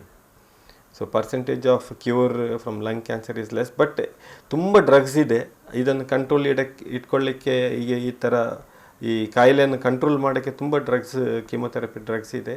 ಅದನ್ನು ಬೇರೆಯಾಗಿ ಯೂಸ್ ಮಾಡ್ಕೊಳ್ತಾ ಇರ್ತಾರೆ. ಸೊ ಆ ಥರ ಅದೊಂದು ಲೈಫನ್ನು ಎಕ್ಸ್ಟೆಂಡ್ ಮಾಡೋಕ್ಕೆ ಸಾಧ್ಯವಿದೆ. ಆದರೆ ನಂಬರ್ 1 ನಾನು ಹೇಳಿದಾಗೆ ಗೊತ್ತಾಗೋದು ಲೇಟ್ ಸ್ಟೇಜಲ್ಲಿ, ಅದರಿಂದ ಒಂದು ನೆಗೆಟಿವ್. ಅರ್ಲಿ ಸ್ಟೇಜಲ್ಲಿ ಗೊತ್ತಾದರೆ ಅದು ಸರ್ಜರಿ, ಕೀಮೊಥೆರಪಿ ಆ್ಯಂಡ್ ರೇಡಿಯೋಥೆರಪಿಯಿಂದ ಕಂಟ್ರೋಲ್ ದ ಕ್ಯಾನ್ಸರ್ ಬೆಟರ್. ಇದು ಯಾಕೋಸ್ಕರ ಇದು ಲೇಟಾಗಿ ಡಿಟೆಕ್ಟ್ ಆಗ್ತದೆ ಸರ್? ಏನಾದರೂ ರೀಸನ್ ಇರ್ಬೋದಾ ಯಾಕೋಸ್ಕರ ಇದು ಇಷ್ಟು ಲೇಟಾಗಿ ಗೊತ್ತಾಗ್ತದೆ? ಒಂದು ಲೇಟಾಗಿ ಗೊತ್ತಾಗೋದು ಏನಂದರೆ ಲಂಗ್ಸ್, ಈಗ ಕರಳಲ್ಲಿ ಆದರೆ ಕರಳು ಬ್ಲಾಕ್ ಆಗಿದ ತಕ್ಷಣ ಇವರಿಗೆ ಹೊಟ್ಟೆ ಪ್ರಾಬ್ಲಮ್, ತಿನ್ನೋದು ಕುಡಿಯೋದು ಕಮ್ಮಿ ಆಗ್ಬೋದು. ಸೊ ಲಂಗ್ಸಲ್ಲಿ ಒಂದು ಕಾರ್ನರಲ್ಲಿ ಬಂದ ತಕ್ಷಣ ಅಲ್ಲಿದು ಏನು ತೊಂದರೆ ಆಗಲ್ಲ, ಯಾಕೆಂದರೆ ಇವರಿಗೆ ದಮ್ ಕಟ್ಟಲ್ಲ, ಏನು ತೊಂದರೆ ಆಗಲ್ಲ. ಸೊ ಅದು ಬೆಳೆದು ತುಂಬ ದೊಡ್ಡದಾದ ನಂತರ ಮಾತ್ರ ಗೊತ್ತಾಗೋದು. ಅಂದ್ರೆ ಸ್ಟಾರ್ಟಿಂಗ್ ಅಲ್ಲಿ ಯಾವುದೇ ರೀತಿಯ ಸಿಂಪ್ಟಮ್ಸ್ ಕಂಡು ಬರಲ್ಲ. ಬಂದ್ರೂ ಸ್ವಲ್ಪ ಏನೋ ಕೆಮ್ಮು ಇರಬಹುದು, ಅದನ್ನೂ ಇರಲ್ಲ. ಕೆಲವರು ಬರೀ ಲಂಗ್ ಕ್ಯಾನ್ಸರ್ ಇಂದ ಗೊತ್ತಾಗೋದಿಲ್ಲ, ಅವ್ರಿಗೆ ಸ್ಪ್ರೆಡ್ ಆಗಿ ಆ ಸ್ಪ್ರೆಡ್ ತೊಂದರೆಯಿಂದ ಬರ್ತಾರೆ. ಕೆಲವೊಮ್ಮೆ ಪೇಷಂಟ್ ಸಡನ್ ಆಗಿ ಕನ್ವಲ್ಷನ್ಸ್ ಅಂದರೆ ಬ್ರೈನಿಗೆ ಸ್ಪ್ರೆಡ್ ಆಗಿರುತ್ತೆ, ಇಲ್ಲಾಂದರೆ ಫ್ರ್ಯಾಕ್ಚರ್ ಆಗಿ ಬರ್ತಾರೆ, ಇಲ್ಲಾಂದರೆ ಕತ್ತಲ್ಲಿ ದೊಡ್ಡ ಗಡ್ಡೆಯಾಗಿ ಬರ್ತಾರೆ. ಯಾಕಂದರೆ ಲಂಗಿಂದ ಇಲ್ಲಿದು ಕರ್ಲೆಗೆ ಸ್ಪ್ರೆಡ್ ಆಗಿ ಅಲ್ಲಿ ಗಡ್ಡೆಯಾಗಿ ಬರ್ತಾರೆ. ಸೊ ಲಂಗ್ ಕ್ಯಾನ್ಸರ್ ಒಂದು 30% ಸ್ಪ್ರೆಡ್ ಆಗಿಂದ ಗೊತ್ತಾಗೋದು. ಅಂದರೆ ಬೇರೆ ಕಡೆ ಎಲ್ಲೋ ಟ್ಯೂಮರ್ ಇದ್ದು ಆನಂತರ ಅದರ ಪ್ರೈಮರಿ ಅಲ್ಲಿ ಇರ್ತದೆ ಅಂತ, ಲಂಗಲ್ಲಿ ಇರುತ್ತೆ. ಇದು ಯಾಕೆಂದರೆ ಈ ಲಂಗ್ಸ್ ನಮ್ಮ ರಿಬ್ ಕೇಜ್ ಇದು ಒಳಗಿದೆ, ಕಾಣಲ್ಲ, ಅಷ್ಟು ಈಸಿಯಾಗಿ ನಮ್ಮ ಕೈಯಲ್ಲೆಲ್ಲ ಮುಟ್ಟಿ ನೋಡೋಕ್ಕಾಗಲ್ಲ. ಒಂದು ಕಾರ್ನರಲ್ಲಿ ಎಲ್ಲಾದರೂ ಬಂದರೆ ಯಾವ ಥರ ಸಿಂಪ್ಟಮ್ಸ್ ಇಲ್ಲ. ಇದರಿಂದ ಇವನ್ ಅಲ್ಲಿ ನಾವು ಎಕ್ಸ್ರೇ ಹಾಕಿ ನೋಡಿದ ನಂತರ ಅಲ್ಲಿ ಗಡ್ಡೆ ಇದೆ, ಅದನ್ನೊಂದು ಬಯಾಪ್ಸಿ ಮಾಡಲಿಕ್ಕೆ ತುಂಬ ಕಷ್ಟ ಇದೆ. ಬ್ರಾಂಕೋಸ್ಕೋಪಿ ಅಂತ ಇದೆ, ಬ್ರಾಂಕೋಸ್ಕೋಪಿಯಲ್ಲಿ ಅದು ಮುಟ್ಲಿಲ್ಲ ಅಂದರೆ ಬ್ರಾಂಕೋಸ್ಕೋಪಿ ಬಯಾಪ್ಸಿ ಮಾಡೋಕ್ಕಾಗಲ್ಲ. ಆಮೇಲೆ ನಾವು CT ಗೈಡೆಡ್ FNSA ಅಂತ ಉಂಟು, ಅದನ್ನು ಟ್ರೈ ಮಾಡ್ತೇವೆ. ಅದು ಮಾಡಿ ಅದರಲ್ಲಿ ಸಿಕ್ಕಿ ಅದು ಕ್ಯಾನ್ಸರ್ ಅಂತ ಗೊತ್ತಾದ ನಂತರ ಅದನ್ನು ಬಯಾಪ್ಸಿ ಫರ್ದರ್ ಟ್ರೀಟ್ಮೆಂಟ್, ಸರ್ಜರಿ ಮಾಡೋದಂದರೆ ಅದು ಸಾಕು. ಬಟ್ ಫರ್ದರ್ ಟ್ರೀಟ್ಮೆಂಟ್ ಏನಾದರೂ ಮಾಡಬೇಕಂದ್ರೆ ನಮ್ಗೆ ಬಯಾಪ್ಸಿ ಬೇಕು. ಯಾಕೆಂದರೆ ಇವಾಗ chemotherapy is becoming tailoring to a patient. ಆ ಬಯಾಪ್ಸಿ ತೆಗೆದುಬಿಟ್ಟು ಅದನ್ನು genetic study, marker studies, prognostic studies ಎಲ್ಲ ನಡೆಸಿ ಯಾವ ಥರ ಕ್ಯಾನ್ಸರ್, ಯಾವುದೆಲ್ಲ ಅಲ್ಲಿ ಚೇಂಜಸ್ ನಡೆದಿದೆ, ಜೀನ್ ಲೆವೆಲ್ ಚೇಂಜಸ್, ಮಾಲಿಕ್ಯುಲರ್ ಚೇಂಜಸನ್ನು ನೋಡಿ ಅದಕ್ಕೆ ಬೇಕಾದ ಡ್ರಗ್ಗನ್ನು ಹಾಕ್ಬೋದಾ ಅಂತ ಈ ಪ್ಲ್ಯಾನ್ಸ್ ಇರುತ್ತೆ. So biopsy is a must. So ಇಷ್ಟು ಮಾಡಬೇಕಂದ್ರೆ ಒಂದು ಬಯಾಪ್ಸಿ ಒಂದು ಲಂಗ್ ಕ್ಯಾನ್ಸರ್ಲಿ ಮಾಡಬೇಕಂದ್ರೆ ನಾವು ಅದಕ್ಕೆ ಒಂದು ದೊಡ್ಡ ಕಷ್ಟ. So lung cancer is a difficult cancer to diagnose, difficult cancer to biopsy and difficult cancer to treat. ಅದೇ ರೀತಿ ವಯಸ್ಸಿನಲ್ಲಿ ಕೂಡ ಈಗ ಯಾರಿಗೆ ಬರ್ತದೆ, ಈ ವಯಸ್ಸಿನವರಿಗೆ ಬರ್ತದೆ, ಈ ವಯಸ್ಸಿನಗೆ ಬರುವುದಿಲ್ಲ, ಆ ರೀತಿ ಯಾವುದೂ ಇಲ್ಲ. ಇತ್ತೀಚೆಗೆ ಯುವಕರಲ್ಲಿ ಕೂಡ ಜಾಸ್ತಿಯಾಗಿ ಕಂಡು ಬರ್ತಾ ಇದೆ ಇದು. ಹೌದು, ಅದೇ ನಾನು ಹೇಳಿದ್ದು. ಮೊದಲೆಲ್ಲ ನಾವು 10 ವರ್ಷ ಕಮ್ಮಿ. ಈಗ ನಾವು ಮೊದಲೆಲ್ಲ ಯಾವ ಕ್ಯಾನ್ಸರ್ ನೋಡೋದು 40, 50, 60, 50 ಇದ್ದರು. ಈಗ 40, 50, ಇನ್ನೊಂದು ಈಗ ಕೆಲವು 30 ಸ್ವಲ್ಪ ಜಾಸ್ತಿ ಬರ್ತಾ ಇದೆ. ಸೊ ಕ್ಯಾನ್ಸರ್ ಏಜ್ ಕಮ್ಮಿ ಆಗ್ತಾ ಇದೆ. ಈಗ ವೆಸ್ಟರ್ನ್ ವರ್ಲ್ಡಲ್ಲಿ ಈಗ ನಾವು ಈಗ ನೀವು ಮಾತಾಡಿದಾಗೆ ಬ್ರೆಸ್ಟ್ ಕ್ಯಾನ್ಸರ್ ಅವರು ಮಾತಾಡುವಾಗ 50 ಇಯರ್ಸ್, 40 ಇಯರ್ಸ್, 50 ಇಯರ್ಸ್, 60 ಇಯರ್ಸ್ ಮಾತಾಡ್ತಾ ಇದ್ದೀವಿ. ನಾವು ಇಲ್ಲಿ ನೋಡಿದರೆ 30, 40, 50 ಇದೆ. 10 ಇಯರ್ಸ್ ಯಂಗರ್ ಏಜ್ ಗ್ರೂಪಲ್ಲಿ ನಮ್ಮ ದೇಶದಲ್ಲಿ ಕಂಡು ಬರ್ತಾ ಉಂಟು. ಇದು ಒಳ್ಳೆಯದಲ್ಲ ಸರ್. ಲಂಗ್ ಕ್ಯಾನ್ಸರ್ ಸರ್ಜರಿಯಲ್ಲಿ ಅವರು ಸಹಜ ಜೀವನಕ್ಕೆ ಮರಳಬೇಕಾದ್ರೆ, ಈಗ ಫಸ್ಟ್ ಸ್ಟೇಜೇ ಇರ್ಬೋದು, ಆನಂತರ ಅವರು ಸಹಜ ಜೀವನಕ್ಕೆ ಮರಳಬೇಕಾದ್ರೆ ಎಷ್ಟು ಸಮಯ ಬೇಕಾಗ್ಬೋದು ಸರ್? ಲಂಗ್ ಕ್ಯಾನ್ಸರ್ ಸರ್ಜರಿ ಮಾಡಿದರೆ ಲೋಬೆಕ್ಟಮಿ ಅಂತ ಇದೆ. ಲೋಬೆಕ್ಟಮಿ ಮಾಡಿದರೆ ಅಷ್ಟೊಂದು ತೊಂದರೆ ಆಗಲ್ಲ, ಅವರು ನಿಯರ್ ನಾರ್ಮಲ್ ಆಗಿ ಬದುಕ್ಬೋದು. ಆದರೆ ಒಂದು ಭಾಗ ಲಂಗನ್ನು ತೆಗೆದ್ರೆ ಅವ್ರದ್ದು ಒಂದು 40 to 50% ಲಂಗ್ ಕೆಪಾಸಿಟಿ ಕಮ್ಮಿ ಆಗುತ್ತೆ. ಅವ್ರು ರುಟೀನಾಗಿ ಅವ್ರ ಕೆಲಸ, ಮನೆ ಕೆಲಸ ಅದು ಇದನ್ನು ಮಾಡ್ಬೋದು. ಅದರ ಒಂದೊಂದು ಥರ ಓಡಿ ಹೋಗಿ ಬಸ್ಸನ್ನು ಹಿಡ್ಕೊಳ್ಳೋದು, ಇಲ್ಲಾಂದರೆ ಒಂದು first floor, second floor climb ಮಾಡಬೇಕಂದ್ರೆ ಕಷ್ಟ ಆಗ್ಬೋದು. ಸೊ ಲಂಗ್ ತೆಗೆದ ತಕ್ಷಣ it is a major functional deformity. ಅದರ ಹತ್ತಿರದಲ್ಲಿರುವಂಥ ಇನ್ನೊಂದು ಅಂಗ ಅಂತ ಹೇಳಿದರೆ ನಮ್ಮ ಹೃದಯ, ಅದಕ್ಕೂ ಏನಾದರೂ ಮುಂದಕ್ಕೆ ಭವಿಷ್ಯದಲ್ಲೇ ತೊಂದರೆ ಆಗುವಂಥ ಚಾನ್ಸಸ್ ಇದೆಯಾ ಇದರಿಂದ ಆಗ್ಬೋದು. ಯಾಕೆಂದರೆ ಅದು ಅಷ್ಟಾಗುವಷ್ಟು ಅವರು ಯೂಸ್ಲಿ ಬದುಕೋದಿಲ್ಲ. ಅಂದರೆ ಬದುಕಿದವರು ಸಹ ನಮಗೆ ಅಂಥ ಲಿಟ್ರೇಚರಲ್ಲಿ ಅಂದರೆ ಆಗಲೇಬೇಕಂತ ಏನಿಲ್ಲ. ಬಟ್ ಒಂದು ಲಂಗ್ ಕೆಪಾಸಿಟಿ ಅಂದರೆ ಅದರಲ್ಲೇ ಅವರು ಇದು ಕೆಪಾಸಿಟಿ ಕಮ್ಮಿ ಆದ ತಕ್ಷಣ it has effect on heart. Naturally ಹಾರ್ಟಿದ ಕೆಲಸ ಜಾಸ್ತಿ ಆಗುತ್ತೆ, ಹಾರ್ಟ್ ಜಾಸ್ತಿ ಹೊಡಿಬೇಕಾಗ್ತದೆ. ಯಾಕಂದರೆ ಲಂಗ್ಸಿಂದ ಆಕ್ಸಿಜನೇಷನ್ ಆದ ಏರ್ ಎಲ್ಲ ಕಡೆ ಹೋಗಿ ಮುಟ್ಟಬೇಕು ಆಕ್ಸಿಜನ್. ಸೊ ಒಂದು ಲಂಗಿಂದ ಹೊಡೆದ ಆಕ್ಸಿಜನ್ ಸಾಕಾಗಲಿಕ್ಕಿಲ್ಲ. ಸೊ ಲಂಗ್ ಈಗ 80 per minute 70 per minute ಹೊಡೆಯೋದು ನಾರ್ಮಲ್ ಆಗಿ 70 to 80, ಇದು 90, 100 ಹೊಡಿತಾ ಇರಬೇಕು. ಸೊ ಲಾಂಗ್ ಟರ್ಮಲ್ಲಿ ಹಾರ್ಟಿಗೆ ಏಟಿದೆ. ಈ ಕುರಿತಂತೆ ಬಹಳಷ್ಟು ಮಾಹಿತಿಗಳನ್ನು ನೀವು ನೀಡಿದ್ದೀರಿ. ಸೊ ನಮ್ಮ ವೀಕ್ಷಕರಿಗೆ ನೀವು ಈ ಸರ್ಜರಿ ಕುರಿತಂತೆ ಏನು ಒಂದು ಸಂದೇಶ ನೀಡಲಿಕ್ಕೆ ಇಷ್ಟಪಡ್ತೀರಿ ಸರ್? ನನ್ನ ಸಂದೇಶ ಏನೆಂದರೆ, ಕ್ಯಾನ್ಸರ್ಗೆ ಹೆದರಬೇಕಂತ ಇಲ್ಲ. ಕಾಯಿಲೆ ಬಂದರೆ ಅದನ್ನೊಂದು ಚಾಲೆಂಜ್ ಆಗಿ ತೆಗೆದುಕೊಂಡು ಮುಂದೆ ಅದನ್ನು ಫೇಸ್ ಮಾಡಬೇಕು. ಸೊ ಫೇಸ್ ಮಾಡುವಾಗ ಒಂದನೇದು ಯಾವ ಥರ ಟ್ರೀಟ್ಮೆಂಟ್ ಮಾಡಬೇಕು ಅದನ್ನೆಲ್ಲ ಮಾಡಬೇಕು. ನನಗೆ ಅದು ಬೇಡ, ಸರ್ಜರಿ ಬೇಡ, ರೇಡಿಯೋಥೆರಪಿ ಬೇಡ, ಕೀಮೊಥೆರಪಿ ಬೇಡ, ನನಗೆ ಅದು ಬೇಕು ಇದು ಬೇಕಂತ ಹೋಗಿ ನಾವು ಏನು ರೆಸ್ಟೋರೆಂಟಲ್ಲಿ ಹೋಗಿ ಕೂತ್ಕೊಂಡು ಟೀ ಕಾಫಿ ಆರ್ಡರ್ ಮಾಡಿದಂಗೆ ಮಾಡೋಕ್ಕಾಗಲ್ಲ. ಸೊ ಡಾಕ್ಟರ್ಸ್ ಅವ್ರು ಏನು ಪ್ಲ್ಯಾನ್ ಮಾಡಿದ್ದಾರೆ ಆ ಥರ ಟ್ರೀಟ್ಮೆಂಟ್ ತಗೋಬೇಕು. ಸೊ ಎರಡನೇದು ಏನೆಂದರೆ, ಒಳ್ಳೆ ಸೆಟಪ್ಪಿಗೆ ಹೋಗಿ ಒಳ್ಳೆ ಕಾಂಪ್ರಿಹೆನ್ಸಿವ್ ಕ್ಯಾನ್ಸರ್ ಸೆಂಟರ್ಸಿಗೆ ಹೋಗಿ ಟ್ರೀಟ್ಮೆಂಟ್ ತಗೊಳ್ಬೇಕು. ಆ್ಯಂಡ್ ಟ್ರೀಟ್ಮೆಂಟನ್ನು ಕರೆಕ್ಟಾಗಿ ಫಾಲೋ ಮಾಡಬೇಕು. ಇದು ಮಾಡಿದರೆ 60 to 70% ಆಫ್ ದ ಕ್ಯಾನ್ಸರ್ ಪೇಷಂಟ್ಸನ್ನು ನಾವು ಗುಣಪಡಿಸ್ಬೋದು. ಸರಿ ಡಾಕ್ಟ್ರೆ, ಇವತ್ತು ಬಾಯಿಯ ಕ್ಯಾನ್ಸರ್, ಅದೇ ರೀತಿ ಸ್ತನದ ಕ್ಯಾನ್ಸರ್, ಅದೇ ರೀತಿ ಶ್ವಾಸಕೋಶದ ಕ್ಯಾನ್ಸರ್, ಇವುಗಳ ಶಸ್ತ್ರಚಿಕಿತ್ಸೆ ಕುರಿತಾಗಿ ನಮಗೆ ಬಹಳಷ್ಟು ಮಾಹಿತಿಗಳನ್ನು ನೀಡಿದ್ದೀರಿ. ನಿಮಗೆ ಕಾರ್ಯಕ್ರಮದ ಪರವಾಗಿ ಹೃತ್ಪೂರ್ವಕ ಧನ್ಯವಾದಗಳು. ವೀಕ್ಷಕರೇ, ಇವತ್ತಿನ ಆರೋಗ್ಯ ಸಂಚಿಕೆಯಲ್ಲಿ ಶ್ವಾಸಕೋಶದ ಕ್ಯಾನ್ಸರ್, ಬಾಯಿಯ ಕ್ಯಾನ್ಸರ್, ಅದೇ ರೀತಿ ಸ್ತನದ ಕ್ಯಾನ್ಸರ್ನ ಶಸ್ತ್ರಚಿಕಿತ್ಸೆ ಕುರಿತಾಗಿ ಬಹಳಷ್ಟು ಮಾಹಿತಿಗಳನ್ನು ಪಡೆದುಕೊಂಡಿದ್ದೇವೆ. ಮುಂದಿನ ಸಂಚಿಕೆಯಲ್ಲಿ ಇನ್ನಷ್ಟು ಕ್ಯಾನ್ಸರ್ ಕುರಿತ ಮಾಹಿತಿಯೊಂದಿಗೆ ಭೇಟಿಯಾಗೋಣ. ವಂದನೆಗಳು.